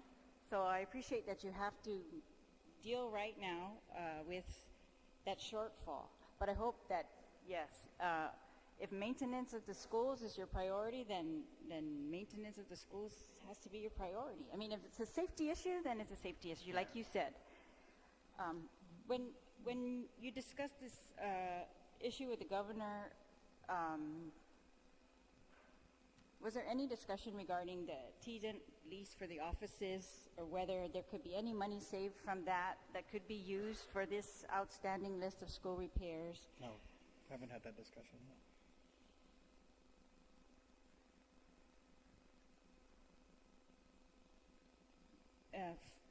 So for the $500,000 maintenance set aside, there's never been a resolution passed by the board as to how that would be spent. That's pretty much just a decision of who, may I ask, the superintendent? Okay. Yes, and it's I mean, these funds are in operations, and they're set aside to address the work requests that are out there. And I do want to say that we understand completely about safety. So there are items that are non-negotiable, and those are the items that we would pick out of this list and the other lists of the things that don't appear on this list, where we have to address because we think they're immediately, they're urgent needs. It just means that we can't fund other projects, and it also means that the mitigation effort may not be a comprehensive mitigation effort. It may be focused on that particular hole, that particular, Yes. So no, I agree. I think you're really in a hard place without that additional money that you were counting on from the Simon Sanchez procurement, whatever the excess was going to be for repairs. And so now we are band-aiding the repairs as opposed to the comprehensive repair like you described. I agree. That is probably the best way to go, to get that comprehensive repair, maybe get a new plan for that. And I think, I'm as concerned as I am as a parent with the children in these schools. I'm also very concerned with, maybe, non-planning. And we need to plan. And at the last hearing, I know I asked you, and it was very upsetting to me to learn that we knew Simon Sanchez was going to be closed for 2 years, but we did not make an arrangement to secure, the continuation of the existing structure for the 2 years that it would take for the construction. I mean, that became like a crisis. And DOE has so many crises to deal with, and I just think we don't need to frame these things like that. If this is something you knew about, then I think it's very clear you must have had a plan. I mean, I'm praying you had a plan that was going to be taken care of, and I can understand. The only delay I can really appreciate is the delay for the in completion of that the Simon Sanchez project, so that you would have seen right away what you had left. But still, you were within the time frame of the plan of repairing Simon Sanchez, and so you knew you wouldn't know immediately, and you knew the repair would not be done immediately, perhaps, right? Right. I don't think that we've ignored and not planned. I'd like to say that we did obviously hope for a 2-year time frame that's now turning into a 4-year time frame. So you make decisions along the way as to how you're going to address the immediate needs. I also, I know that you are very aware because you stated it that it appears that DOE is in crisis all the time, but that actually is not my mindset. And the mindset that I try to instill with our administrators is that we don't operate in crisis mode. And so I have to give credit to a lot of the administrators who are dealing with their school facilities and working to find solutions, working with our maintenance people to try to find those Band-Aids that we can ensure that we have a safe campus. But again, we also realize the reality that these are short-term fixes. So we rely very heavily on our administrators. The board, once we get into the, later in the summer, the board will be getting all the updates from administrators themselves about what parts of campus are going to be safe, and if there are any issues, that are outstanding, we need to be able to address them. So I would say that, we know that money doesn't fall out of the sky often, and this is why this discussion with the legislature and this offer of support is so appreciated, because it's not often that $500,000 is being offered to help us with facilities, in this way. And I think that that's why we're saying, boy, if we had the opportunity, there are some very important projects that we don't have to Band-Aid this year, and we can actually address so they don't become these, quarterly or annual maintenance issues. All right, and then that's good to hear, because I did want to get some kind of reassurance for parents of public school students that we are not waiting until May or June to go and look at the schools and see what's wrong with them, and then try to come up with a plan as to what we're going to do during the summer, because that too, it's very puzzling. I mean, and maybe it's the media, but that's what it sounds like. And I'm new at this, but that's what it sounds like to me. It's like, you're telling me that we went on an inspection of the schools and now we have a crisis? I can't imagine that the administrators were not aware of these things, going through the entire school year, and that we were not planning, what we're going to do during the summer, and which ones were urgent, which ones were a matter of security, and things like that. So, Right. So I just, I'm glad to hear that, and I just hope, that's how everything is operating. Well, I hope that, and that's why I like to make this public, that we very, very much appreciate the efforts of the administrators and the teachers. I think the issue is when they recognize there are maintenance issues at the schools, and they recognize that there aren't immediate resources to fix them or to fix them permanently, they are still taking their responsibilities very seriously to make sure that kids have a safe environment, that they're able to go on with teaching and learning despite the circumstances. So Simon Sanchez is a perfect example of that. I keep mentioning Ocean View, and there are other schools like that where the facilities are not up to par, but every day our teachers go in, our administrators go in, and they make sure that the facilities are safe. And at the same time, we have to say God bless our educators for putting up with this, because in reality, some of these situations are very challenging, and it puts a lot of responsibilities on those teachers and administrators to try to way beyond take what on, I think. right, to take I on agree. the safety issues that we hope would not exist. I agree with you. I think if principals were not dealing with the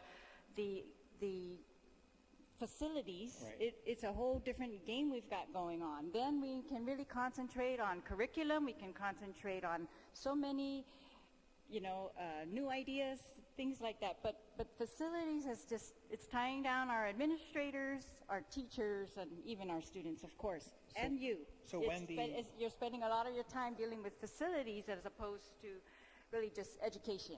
So right? we're very thankful for the legislature as well for the work you're doing with the procurement for Simon Sanchez, and hopefully we can get to the other facilities planning and the other schools that are intended to, because you're absolutely right that the funds that are available there we hope will take down these deferred maintenance issues and address them once and for all. So we're looking forward to trying to find a way to make that successful. I'm sincerely hoping that you could make that more concrete for us, that is the plan, this is what, I don't want to see another RFP where we're going to fix buildings. That if you already have a list of things that need to be repaired, let's put that in the RFP, and those are your priorities, except, barring anything you discover between now and when you let that RFP out, or IFB, or whatever it ends up to be, and so that we know, and we should know in advance that we estimate these might cost this much. Right. There's no way we're going to take care of all of them, and I think administrators, teachers, and parents should know that right away, and we senators should know that right away, that what we're really, really short. And I guess for me, it's just hard to be convinced that we're short now, in June, for something we discovered in June. It It's not making sense to me. So what would make sense to me is that you knew about all of these. You were planning to take care of them during the Simon Sanchez procurement. That got delayed. Now we need Band-Aid solutions pending the that additional school repair bid or, a procurement that we're supposed to do, the money that's actually, and I have to give credit to the prior legislatures. I guess, you guys have been through this before, obviously. They knew about the conditions of the schools and we're trying to address it.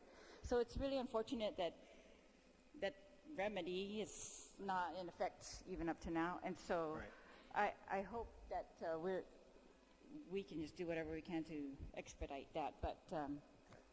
But yeah, I guess that's what's throwing me off. Well, It's this emergency reaction versus, we had that list. We've had that list for years. Those are things that we plan to take care of, and because we're in a little bit of delay, that $500 million can be used, or maybe more. Maybe this is the year you need to use more than the 500,000. Sorry, I keep saying million. And You're getting my eyes big. yeah, sorry. No, I just keep remembering the 1.5. Yeah, and that just shift the authority. And I know that you've done that. You've had to do that. So well, I agree with you know because that's Simon possible. Sanchez is working now, but you're right. I'm in the same frame of mind as you are, which is I'm already saying, okay, let's get Simon Sanchez going because we all have all these other schools Yes. and the resources that are dedicated to those schools that need to get procured as well. And so we really want to make sure that that is not lost and that we're able to get to that as well. Do you really need a new plan that is described in that law? Or are you able to take the Army Corps list that you sent to me and that you've talked about today and just add to that the stuff that you've discovered in your annual assessment? We don't want that to be a plan from scratch. So we wanted to take into account that report, any updates to that report, and then basically be a tie-in for financing and basically try to tie in the cost estimates and the work that needs to be done to get that list down to zero. So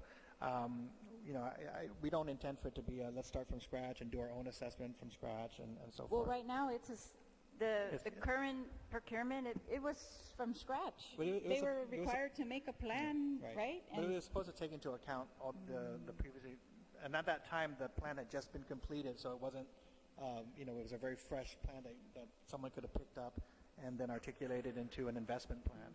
But right now, because of the lag, it may take some updating. I guess I'm just trying to think if you can That'd be save quick. that money from redoing the plan, then use that money for the repair. Right. If I that's think very 500,000 was kind of estimated for that plan, but To do a new plan? anything we can do to cut costs would be fine.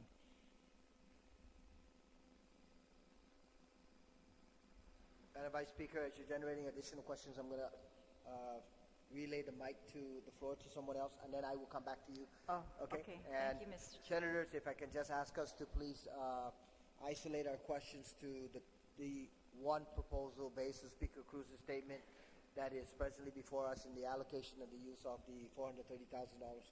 Chair of Education, and then if there's no other questions, Senators, Madam Vice Speaker, I'll come back to you. Senator Thank you. Saloxi? Thank you, Mr. Chair.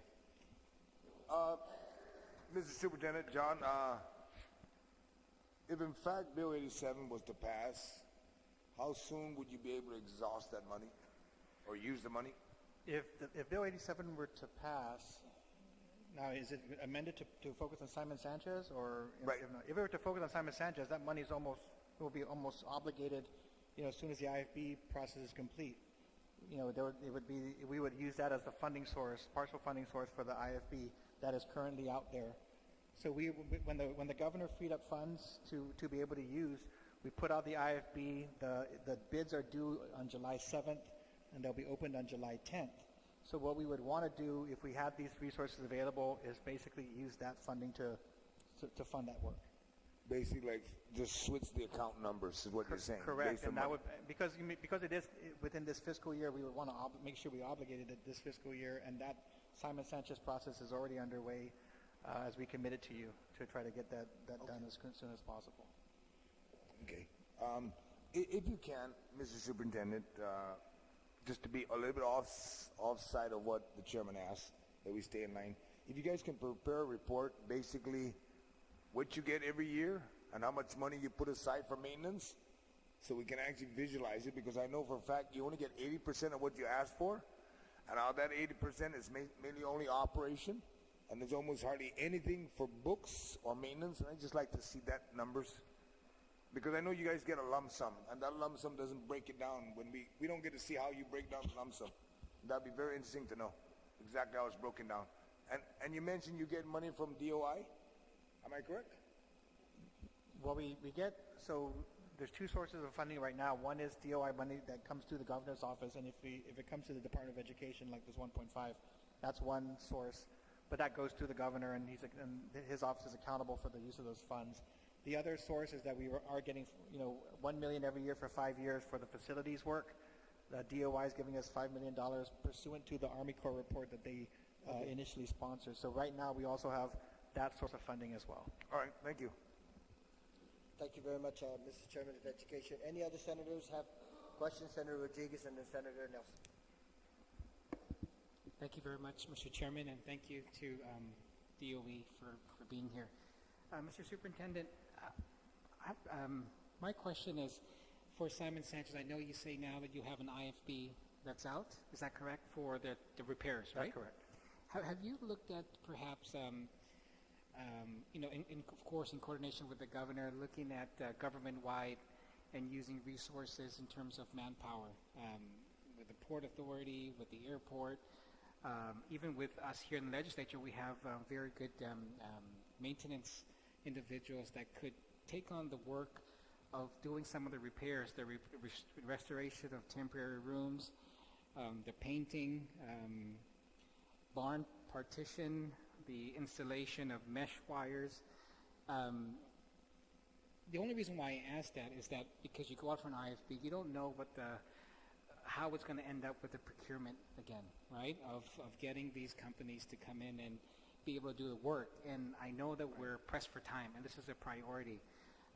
Sure, you still need the resources to probably get the materials, but I'm just thinking if DOE has kind of thought about that and looked at bringing in volunteers, even with the National Guard. I know that's something that's been done. Yeah, absolutely. We do have constant partnerships with other government agencies. We're about to reconnect our partners to the Adopt a School program that we do every year. So agencies are partnered up with individual schools. And as you know and as you recognize, not all agencies have the same amount of resources that they can dedicate to projects like this. But with DPW and the Port and the National Guard, those are three key partners. So I'll check in because at the school level, they're very proactive in working through those partnerships. And if there's a way that they can assist, for instance, I think what you're saying is looking at Plan B if for some reason the IFB is unsuccessful. But there is a constant partnership. It just depends. There's a lot of needs in different schools. So for instance, we get a lot of DOC comes. They do a lot of grass cutting when it's needed. DPW comes. They're going to be working at Price Elementary to try to improve their drive. The parents' route through the school. Port does a lot of help at Southern as a partner. Southern, which has a lot of issues. So we do engage them, and we'll continue to do so. Yeah, I think. If the ball's rolling already for the IFB, but I think for the other schools that need to be done, that's something that I believe you would even be able to save some money and stretch it because of the limited resources we have. So I really would invite the DOE to really seriously look into that as you look at the other schools. So we'll make sure we have a conversation. I believe it's tomorrow with all the agency directors so we'll definitely make that a push when some of the schools that really need some of that help. I mean, as you know, not all agencies have resource issues as well. So, but sometimes it is a matter of one agency providing the manpower, another agency providing the supplies, and just getting it done. So we'll keep a keen eye to doing that. Great, thank you. And also, I know we worked this out in the past with GMH.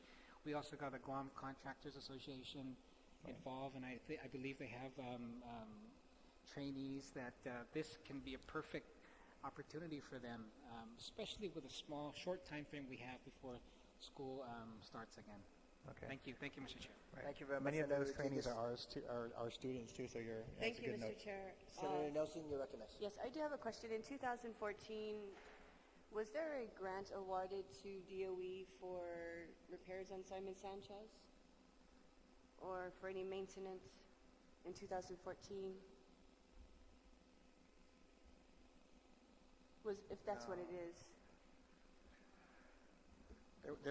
There wasn't, the only grant that would have been applicable to Simon Sanchez in 2014 was any of the the remaining ARA grants that we used to address some of the air conditioning issues, the roof ceiling, and so forth. So that would be through the ARA grant, which was for all schools.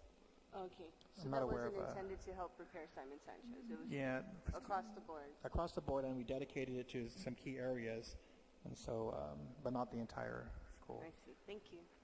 Thank you. Thank you, Senator Nelson. Any other senators? Otherwise, I'm going to revert back to Vice Speaker Talahi. Once again, any other senators with lines of questions? Mrs. Fernandez has one additional. Just on that, Senator Nelson, so that grant money went to Simon Sanchez, but for instance, in the roof repair, it only, under the scope of work, it was only able to achieve, roof repairs for a certain portion of the school, and there was another portion of the school where we're seeing the issues now that wasn't able to be included in the scope because of the nature of its construction. So that's why when we come back to these schools, even though ARA funds went to repair certain parts, there were other parts that, like the tin canopies and things like that were not a part of that project because they normally wouldn't be a part of that type of construction. So just to clarify, the ARIC grant was for Simon Sanchez. No, for all schools, but it was included. So we did roof repairs at all schools. I see. But sometimes the roof repairs, because they were looking at concrete roofs and so forth, didn't cover the entire school because not the entire school wasn't roofed, didn't have concrete roofs. So we're coming back to some of those areas where we didn't have the resources to repair them and trying to address those. Okay, thank you. Thank you again, Senator Nelson and Mr. Fernandez. Vice Speaker Talai, you're recognized once again. Thank you, Mr. Chair.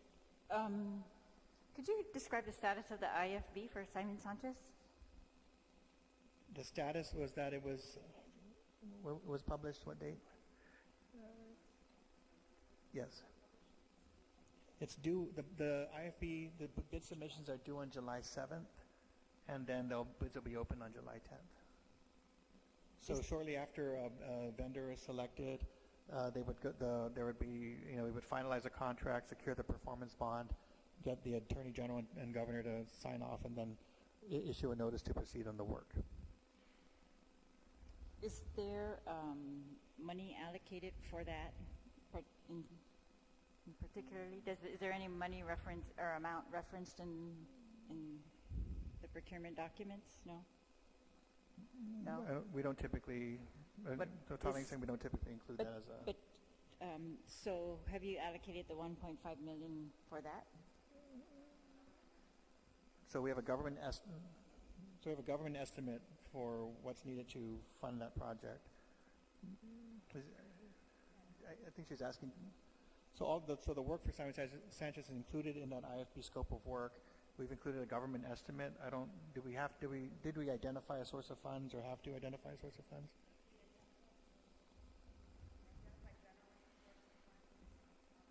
As what? Mr. Chair, could I'm you sorry, please can give we Ms. get that on the Tyson mic? So the IFB that was issued was to address the list of tasks, the list of things that need to be repaired at Simon Sanchez that's on your list. So the amounts here are the government estimate, but we don't typically publish that in the as part of the IFB.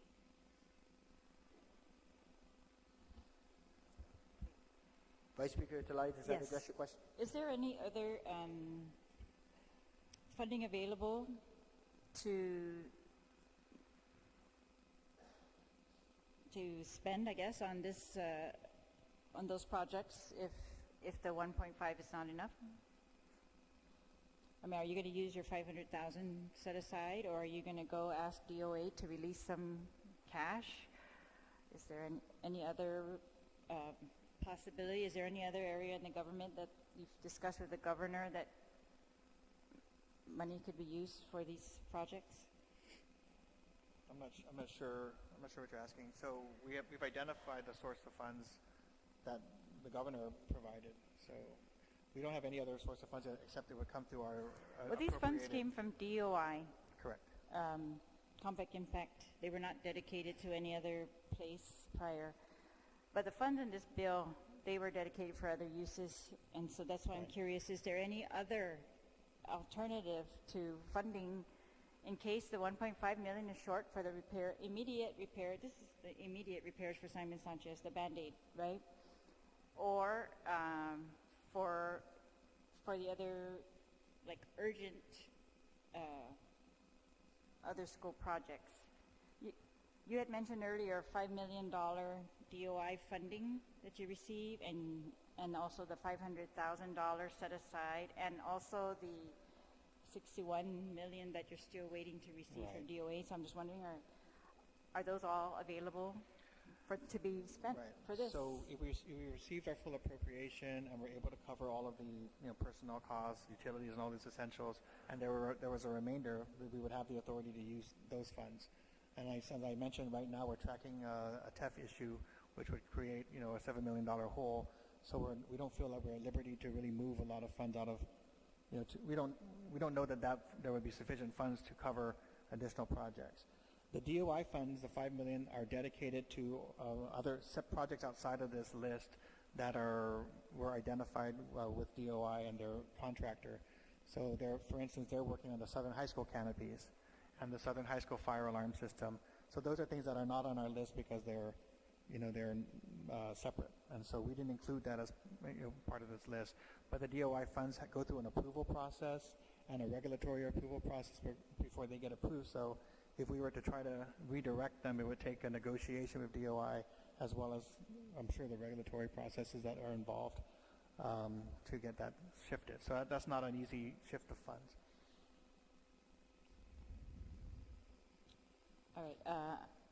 If I could, I would say that in the past, and maybe several years ago, there was an outstanding, bond that had been issued and was available to DOE from the past, and so sorts of funds that were made available in that way had been used in the past to be able to fund some projects, but we don't have those resources at the moment. So is it fair to say that for this summer, you had only intended to use what was available, if anything came in from DOI, and what came in, and the 500,000 set aside for your summer projects? So, without this source of fund or the governor's source of funds, we would juggle within our current appropriation and then try to find a way to address only the most urgent issues. Everything else would probably fall off that didn't have to be done this year. Would have to fall off and be a part of that deferred maintenance that we would carry over from year to year. So, like I said, there are a couple of schools that are requiring a disproportionate amount of attention, Simon Sanchez and Ocean View being two of them. And the issue there is how much of the resources can you dedicate to those two, and are we able to support the other schools then? And there are other sources of funds or support, but that would be more from community organizations or other agencies or volunteers. That type of support, which is not easy to rely on in terms of addressing, your more complex needs. Is your 11.7 request for 2018 for capital outlay it's actually less than the 12 million for 2017? Is that right? We simply go through. There are underlying projects and needs that make up that number. So every year, as you go through the process, we identify what's been addressed, what's not been addressed, and what's been carried over to the next budget request. So there's a variation in the numbers, but they're in the same ballpark. And I think in our budget documents, we even indicate that this is kind of like a phase one of three phases, because like I said, we were hoping that the $100 million procurement would support most of this work, but if not, then we're trying to find ways to identify resources because they need to be addressed. And one of those critical issues that are not identified in this list or in our DOI issues is restroom renovations, which are another important but very high cost issue. And there are projects outside of this that are still unaddressed. Outside of this and what list, about right? So what about the 11.7 million for capital outlay for 2018? Right. What did you plan to address with that? Some of these outstanding issues, right? So those are kind of repeat there's an requests overlap. every year, right? There's an overlap. So anything that would be addressed here would could be taken off of the capital outlay request in the budget request, or out of the deferred maintenance list that we try to Right. get through the $100 million procurement. Okay. All right, thank you. Mr. Chair, I have questions for the other members of the Please, panel, please. but I don't have any more for DOE if Not a I'm the problem. only one. Proceed with your line of questions. No, you're the only one that has questions for. We're not going to dismiss anyone until we're actually done with the questions for the entire panel. Any other questions for the DOE representatives and the board members? Speaker Cruz, you're recognized. Thank you very much, Mr. Chairman. Just to make everybody clear, if I remember when we had the public hearing on DOE, your weekly allotment is 3.6 million, isn't it? 3.8. Somebody give her a Oh, mic. sorry, 3.8. Shift it over to her. And how much is your weekly requirement for funds? Well, we had originally asked for 4.2. So the 3.8, what we do with that is we pay our payroll expenditures and our critical contracts like trash, custodial, and our utilities. Since the TAP has become available, I think the superintendent mentioned that they did give us some TAP funds so that we were able to use that to pay our utilities. And when we had the hearing with a 3.8 allotment and there being 52 weeks, how much would that come up to? 3.8 times 52.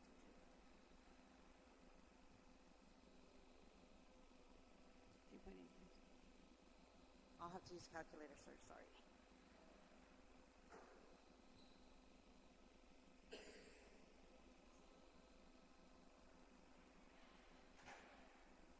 $198. And your general fund appropriation is close to 220 plus another 20 for federal funds, right? And so at the public hearing that we had 2 weeks ago, it was clear at that point that unless the administration gave you 4.8 or another $1 million every week for the rest of the fiscal year, we would not get you to your 220. Isn't that correct? Yes. So there is no additional money that you have to be able to address any repairs, save for the 1.5 million that you've received from Compact Impact, and maybe this 580. Is that correct? Yes. Correct. And if I count correctly, you have about 14 schools on this list. The other 20 have no need for any repairs? No, there are need for repairs that are not as significant and critical as these, and they would be addressed through what money we do have through our $500,000 set aside in our operations fund. And it was conveniently and coincidentally equal to the amount of the 1.5 that you received from... The issue was, we were asked we were told that we might have 1.5 available, and so what projects will we be able to fund? So there are a lot of projects that don't make the list that are either higher priced, and most of them are going to be higher priced than the amount available, and those are outstanding issues that we're not able to address. And you only brought us $2 million because you knew that we were only talking about an additional possible 600,000 from here, or Right. 580 from here, plus the 1.5 that you had. Right. So my apologies. What I sent to the vice speaker was, their report is generated online, but you can get a level of detail. The Army Corps report gives a much more detailed list, adding up to the full $90 million school by school. So our amount was basically to try to provide you the projects that could be funded under the resources that have been identified by the legislature, but not everything for sure. Thank you. Thank you very much, Speaker Cruz. That concludes any lines of Mr. questions. Chair, could I Vice just Speaker clarify? Talai, you recognize? Were those answers contrary to answers that I had heard earlier? I don't They think so. sounded absolutely the opposite of what I thought I heard earlier, that you have different options of how you were planning to take care of the school repair that needed to be done over the summer, but anyways, what about the so what was the 12 million in capital outlay for? It's for these same projects. Correct. It is a request. Should we be able to, should the legislature be able to appropriate, a sufficient amount of funds, we would use, those funds to address Is that those what a projects. request, or was that an appropriation? It's part of the request. What was the appropriation for? So that was part. So the $12 million that we asked for, that we've asked for in the FY18 is part of that $320 million request. And so at some point we'll get down to what the actual appropriation will be, which we don't anticipate will be close to $320 million. And then within that amount, the board then would come back and we would allocate, the areas in which those funds would be used. But as we know, the personnel and operational issues of the department already take up a vast amount, and sometimes the capital outlay issues aren't able to be addressed. Well, that's what I'm asking you for 2017. What happened? What was addressed? So in 2017, There should have been 12. I don't know. My notes say 12 million in 2017 for capital outlay, and that's in addition to what we're talking about. No, we here. asked the same and thing. in addition to the 1.5. Right. It's the same situation where we asked for the 12 million, but the appropriation came at a certain level, so it's not like we had to adjust our budget accordingly. So every year we make a request and that amount. And as I said to the legislature before, we hope that amount can be taken and addressed through another vehicle, namely this procurement, right, that's outstanding. And if that becomes the case, then we can address that outside of the operating budget of the department. And that would probably be an appropriate way to handle that. But in the absence, or as we wait for that to happen, we've included it in our request so that the legislature is aware that there are capital needs in the school system, and then as we get into these types of discussion, understand that understanding how we're able to support those needs. So the request was for 12 million, but that's not what you received. What did you receive for capital outlay? So we receive more of a lump sum, but we receive it at a lower amount. So I believe it was around 220, 230 that we received compared to a $320 million request. What percentage of that then went to capital outlay? It So wasn't we couldn't- specified in the budget. So you're saying, what did you then? Don't you also adopt a budget after you receive your appropriation? Correct. So if every year we project what's needed to maintain current level of services, which means that doesn't take into account all the special capital projects that need to be addressed.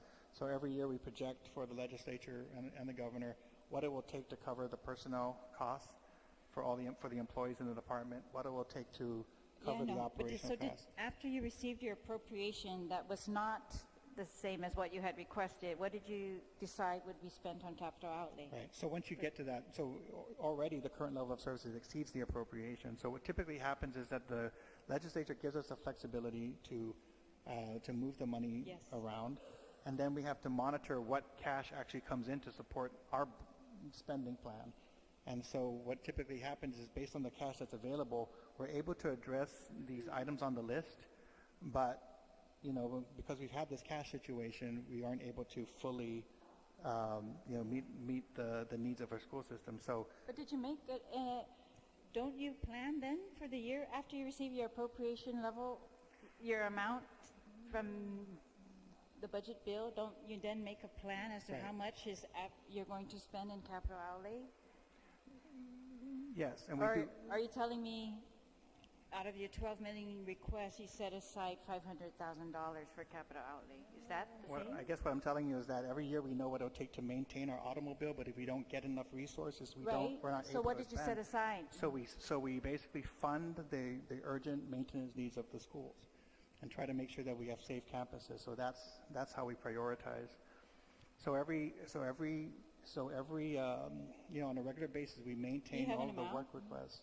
We can pull out the amount. Are you telling me but- that the board then, after they receive the appropriation, after the budget bill is passed, that the board then does not come back and say, okay, we received less than what we asked for, now we have to reallocate what we're going to, or Yes, what our we- priorities? So I'm just we do. asking, did you set a different amount then for capital outlay, or you didn't plan any amount for capital outlay?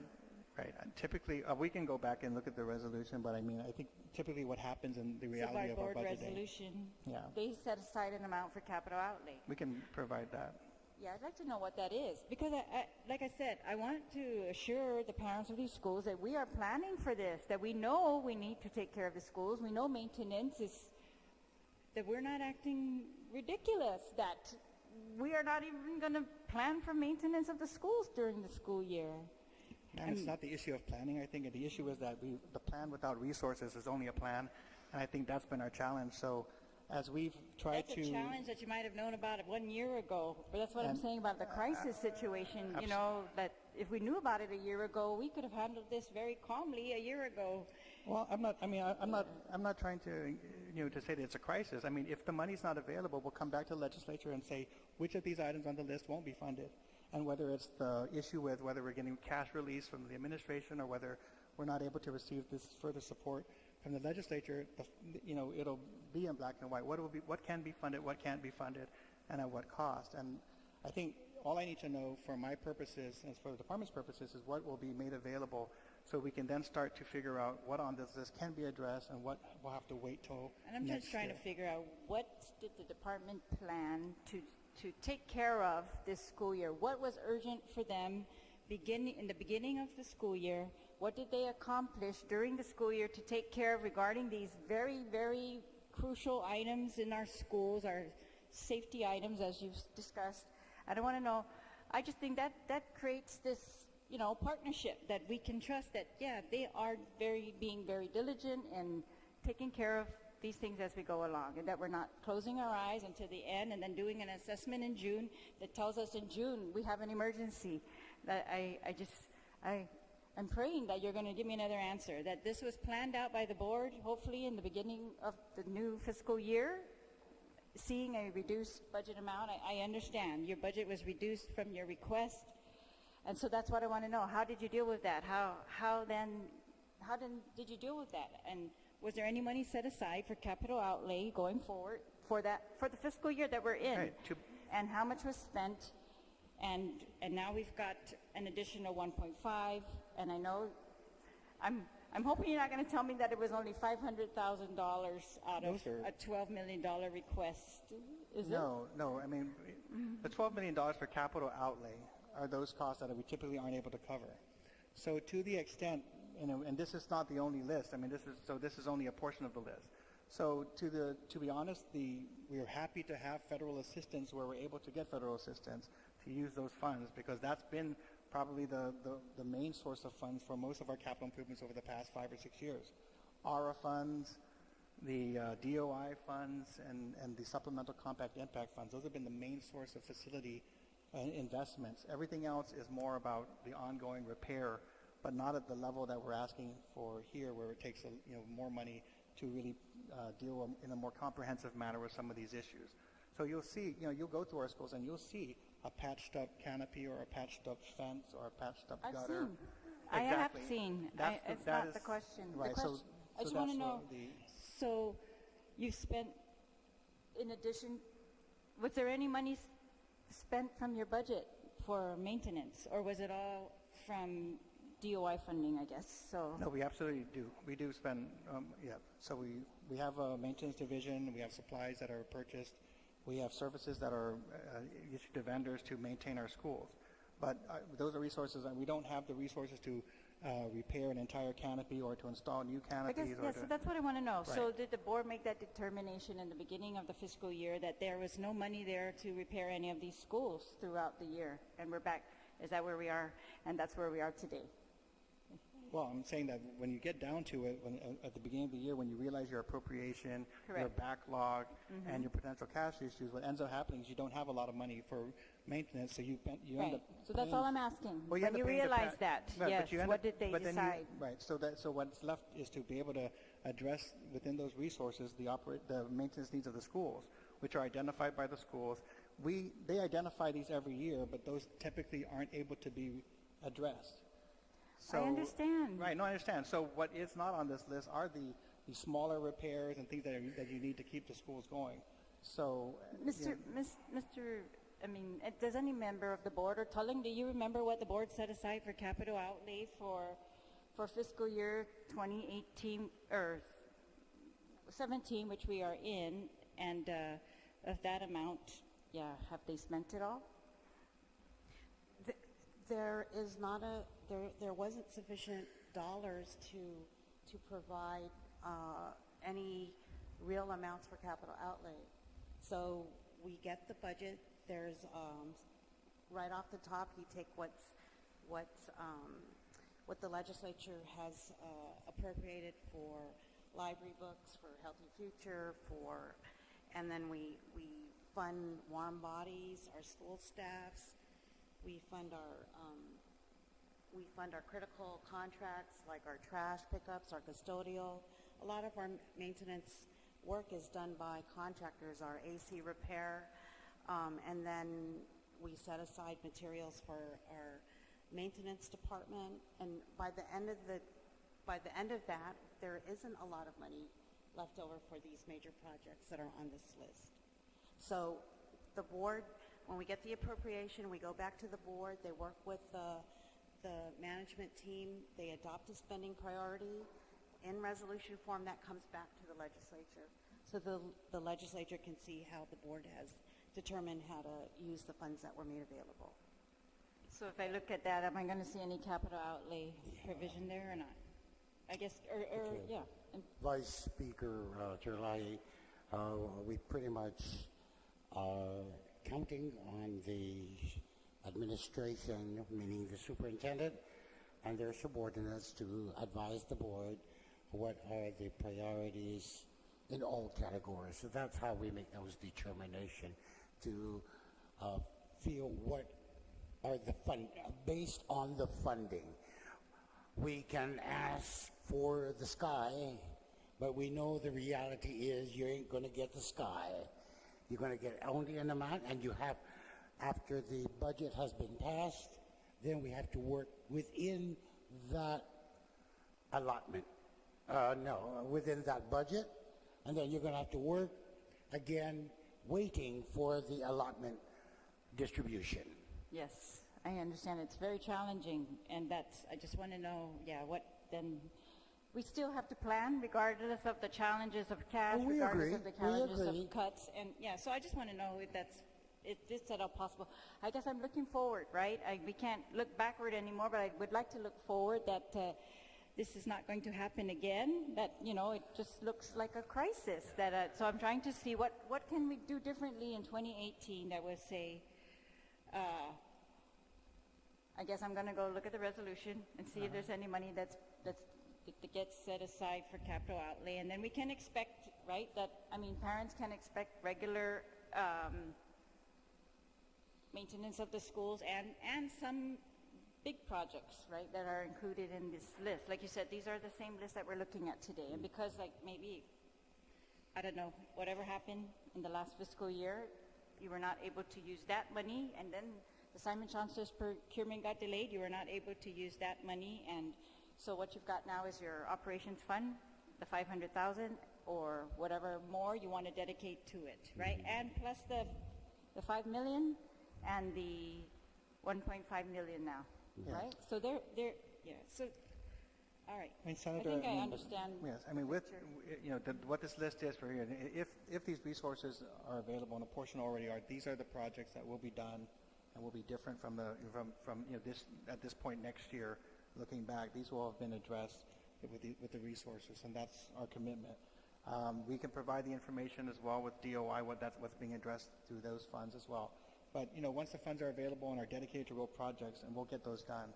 And the issue of, how we plan further and how we make sure there are enough resources, we continue to work with you and the legislature as a whole to adequately resource, those future projects.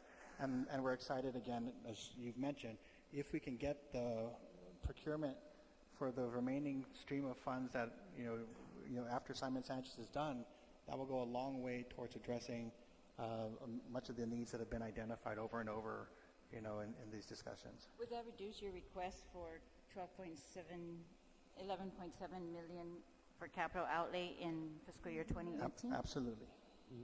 Senator Chilai, also, if I may, every day delayed, the price gets higher. We all know that. From labor to materials. We anticipate that. So that's why we continue to strongly emphasize the need for the 580,000 additional funding. Thank you very much. Senator Nelson? Thank you, Mr. Speaker. I think I just want to reiterate that there was a very concrete, direct question asked with FY17, what did you put for capital outlay? And we got an explanation of the process on how the budget is handled. We got an explanation of I don't know, whatever else. But the question was not answered. So I'm going to think that you didn't do any money, you didn't commit any money for the capital outlay in FY17. It's just a number. We don't need a 30-minute explanation that draws it out and dances around the question. I'm sorry to state the obvious, but essentially that's what it is. It's just a number. Did you commit any money? If so, how much? If you did not, because the budget was short, then tell us. So, based on the conversation here, and again, and the resolution that the board passed, what happened is that there isn't enough money for capital outlay, so therefore there wasn't a specific amount left for capital outlay. What we do, we are authorized to use our operations budget for any maintenance and capital needs, and as cash comes in, those needs at the schools are funded. So you were not able to commit any money to capital outlay for FY17? I think what I'm saying is I don't think money was set aside specifically for capital outlay. Okay. Okay. So then the answer is no. Thank you.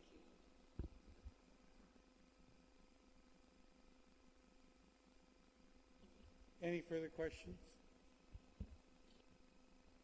Any other senator wish? I would ask that the DOE panel be allowed to get back to whatever they need to do. If we're done with their questions, I do have questions for the legislative panel, and I would like to. I will excuse them. They can probably go and take a break, but I'm going to ask them not to leave the building because we voted against or did not allow them to answer questions in the committee of the whole for both bills. So they're going to have to stay in the building until we deal with 94 today.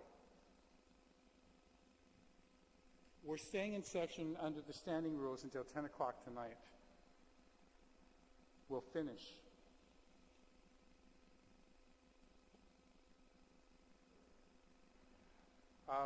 Unless anybody has any more questions of the DOE members on Bill 87, I will ask them to take a short break, and we'll have questions of the legislative employees, and then we'll ask you back when we get to 94.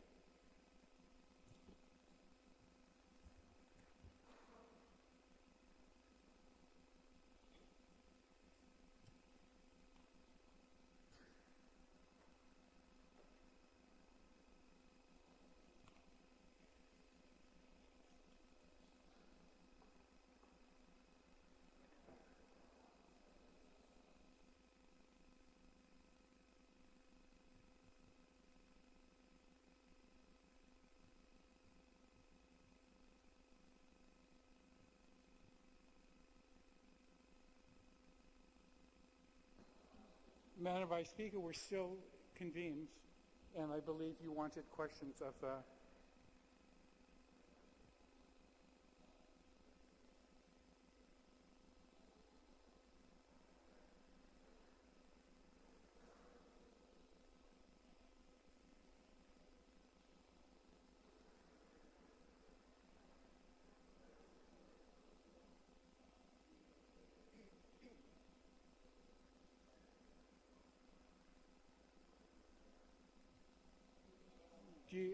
Madam Vice Speaker, do you have any questions?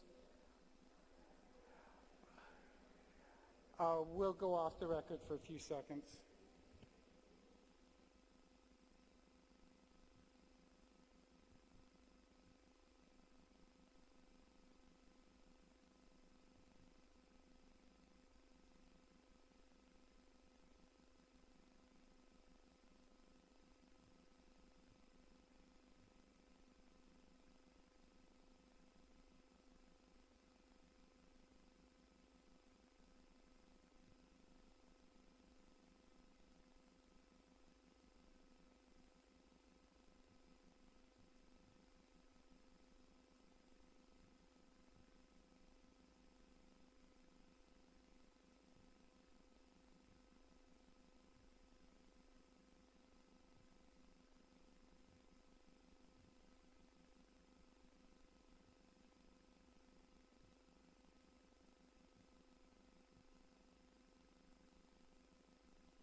can we waive it?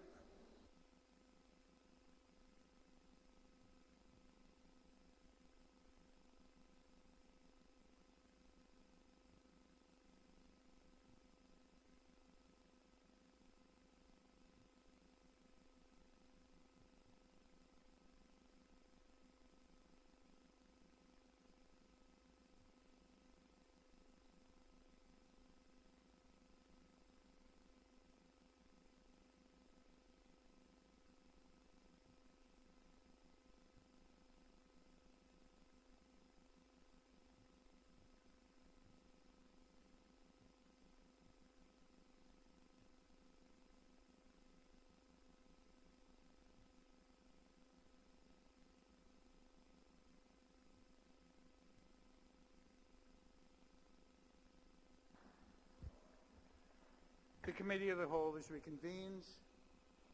We have with us the Executive Director, Mr. Alerta, and Mr. Cruz, the Chief Financial Officer. There's been a request to have them appear at this Committee of the Whole. Are there questions for them, and who wishes to ask questions first? Madam Vice Speaker.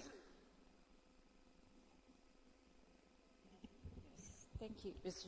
Chair. Mr. Speaker, I would just like to get an update. I know we asked you at the last time we were in session on this bill, what is the status of the Capital District Fund? If you could just give us a status. Is there any, has there been any change since the last discussion that we had in session regarding that? No, by Speaker, there's no changes. Has there been any change to the lease with the post office? No, there's no changes. I had asked you and you provided for me, so thank you very much, the amortization schedule and the mortgage documents regarding the loan. And could you just, I guess just to recap, could you just please recap what our obligation is under this, under these mortgage arrangement? Are you saying the arrangement based on the mortgage? Yes. How are we going to pay the mortgage? Mhm. Okay, the mortgage that will be paid out of this is the lease that from the post office, and the difference is coming out from the central operations budget based on the lease payment of $21,000 that we're paying on the old legislature building. Okay, I'm sorry. What is our obligation under the mortgage? $26,600. Every month? Yes. For a total of what? The total loan was for 3.8 or 3.9? No, the 4 loan million? the loan that we did was $4 million. 4 million? Yeah. All right, and so 26,000 a month, according to the document you gave me, covers a principal of 8,000 and interest every month of 17,000. Yes. Actually, it changes, so it's more. It fluctuates, and I guess this is only on the current rates, because according to the mortgage document, this rate is subject to go up. It cannot go down, but it can go up. Well, it depends on the prime rate, Senator. Vice Speaker. Okay, so for the 26,000 payment for, we currently receive, how much again in the post office rent? Okay, the post office we're receiving like $19,000 a month. All right, and that expires in April 2018? It's going to expire in August of 2018. Oh, August Yes. 2018? Okay.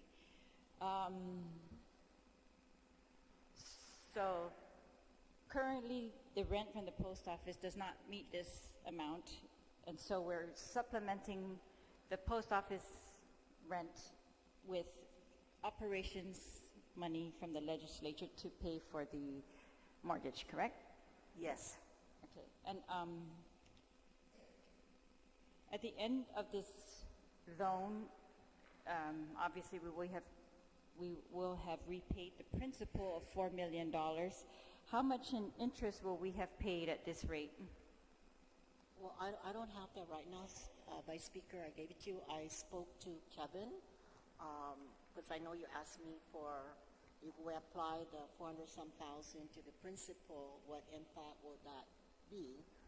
I can give you that information later. But there will be an impact if we take that 400-some thousand and apply it to the principal, because that would lower the balance of the loan.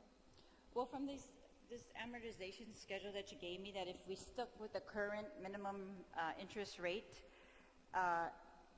it shows that we would pay $830,000 in interest at the end of the term. How long is this term?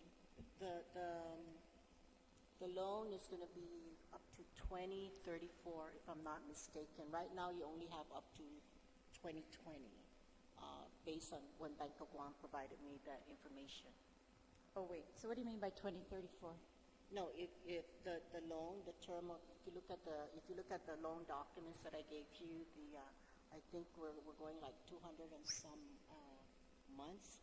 I don't have the documents right now, but it's there. So the loan will be paid off by 2034. Oh, so this schedule is for 2020. Right, the schedule's for 2020. I did call your office and I let them know that I have the documents for you and. So there's more than this? Yes, because I did call your office. Oh, okay, so we're going to have Yes, I to have pay that. more. Do you have that? And what is the amount then that we will pay by 2034? How long Yeah, is because the mark? I went back to Bank of Guam when you asked me to go back and check what's the impact if we put. No, but that was a separate question. That was if we applied the 400. But before we even talk about that 400,000, just on the regular mortgage. Yes, that's what's given. That was provided me by Bank of Guam in regards to the loan, and it's only to 2020. But when I went back and I requested, based on what the impact, if we went ahead and applied the 400-some thousand to the principal amount, so they provided me another loan schedule, and they're showing me up to 2034. Because if you look at the loan document, if you look at the loan document of the agreement, we can go back in 5 years and refinance the loan, but it's based on the prime rate on right now. Because I think the interest of the loan right now, I think if it's 5% or 5.5%. I don't have the document with me. Okay, I thought when we were discussing this the last time, the loan was supposed to be paid off by 2034. Okay, all right. And it's subject to refinancing? Yes, we have the option to refinance in 5 years. The balance of the loan. Okay, but this schedule, that schedule right now is as it is for the current. okay, so what amount of interest will we have paid by 2034? Because I don't Well, have I that. have.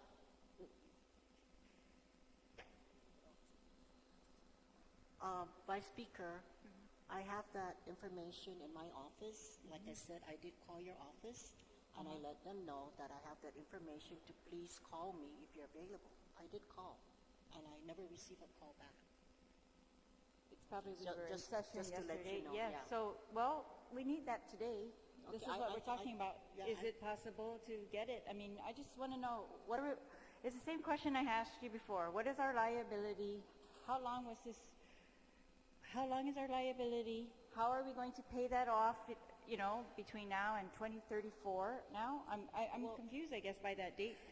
Because all the documents I have show 2020 and a certain amount of interest that we would have paid by the end of 2020. So what is the amount of interest we would have paid by the end of 2034 at our current rate, our current pace? Well, I have that information, like I said. I just received that from Bank of Guam. I can provide you with that information right now. I can just go back and Does get it. anyone else have that information? Mr. Speaker, do you have that information?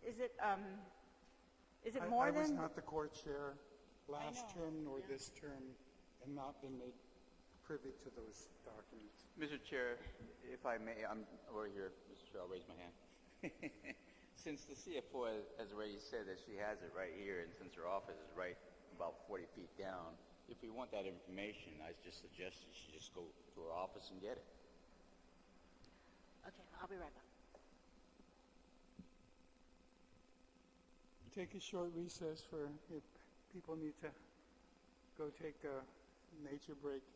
But please come back immediately.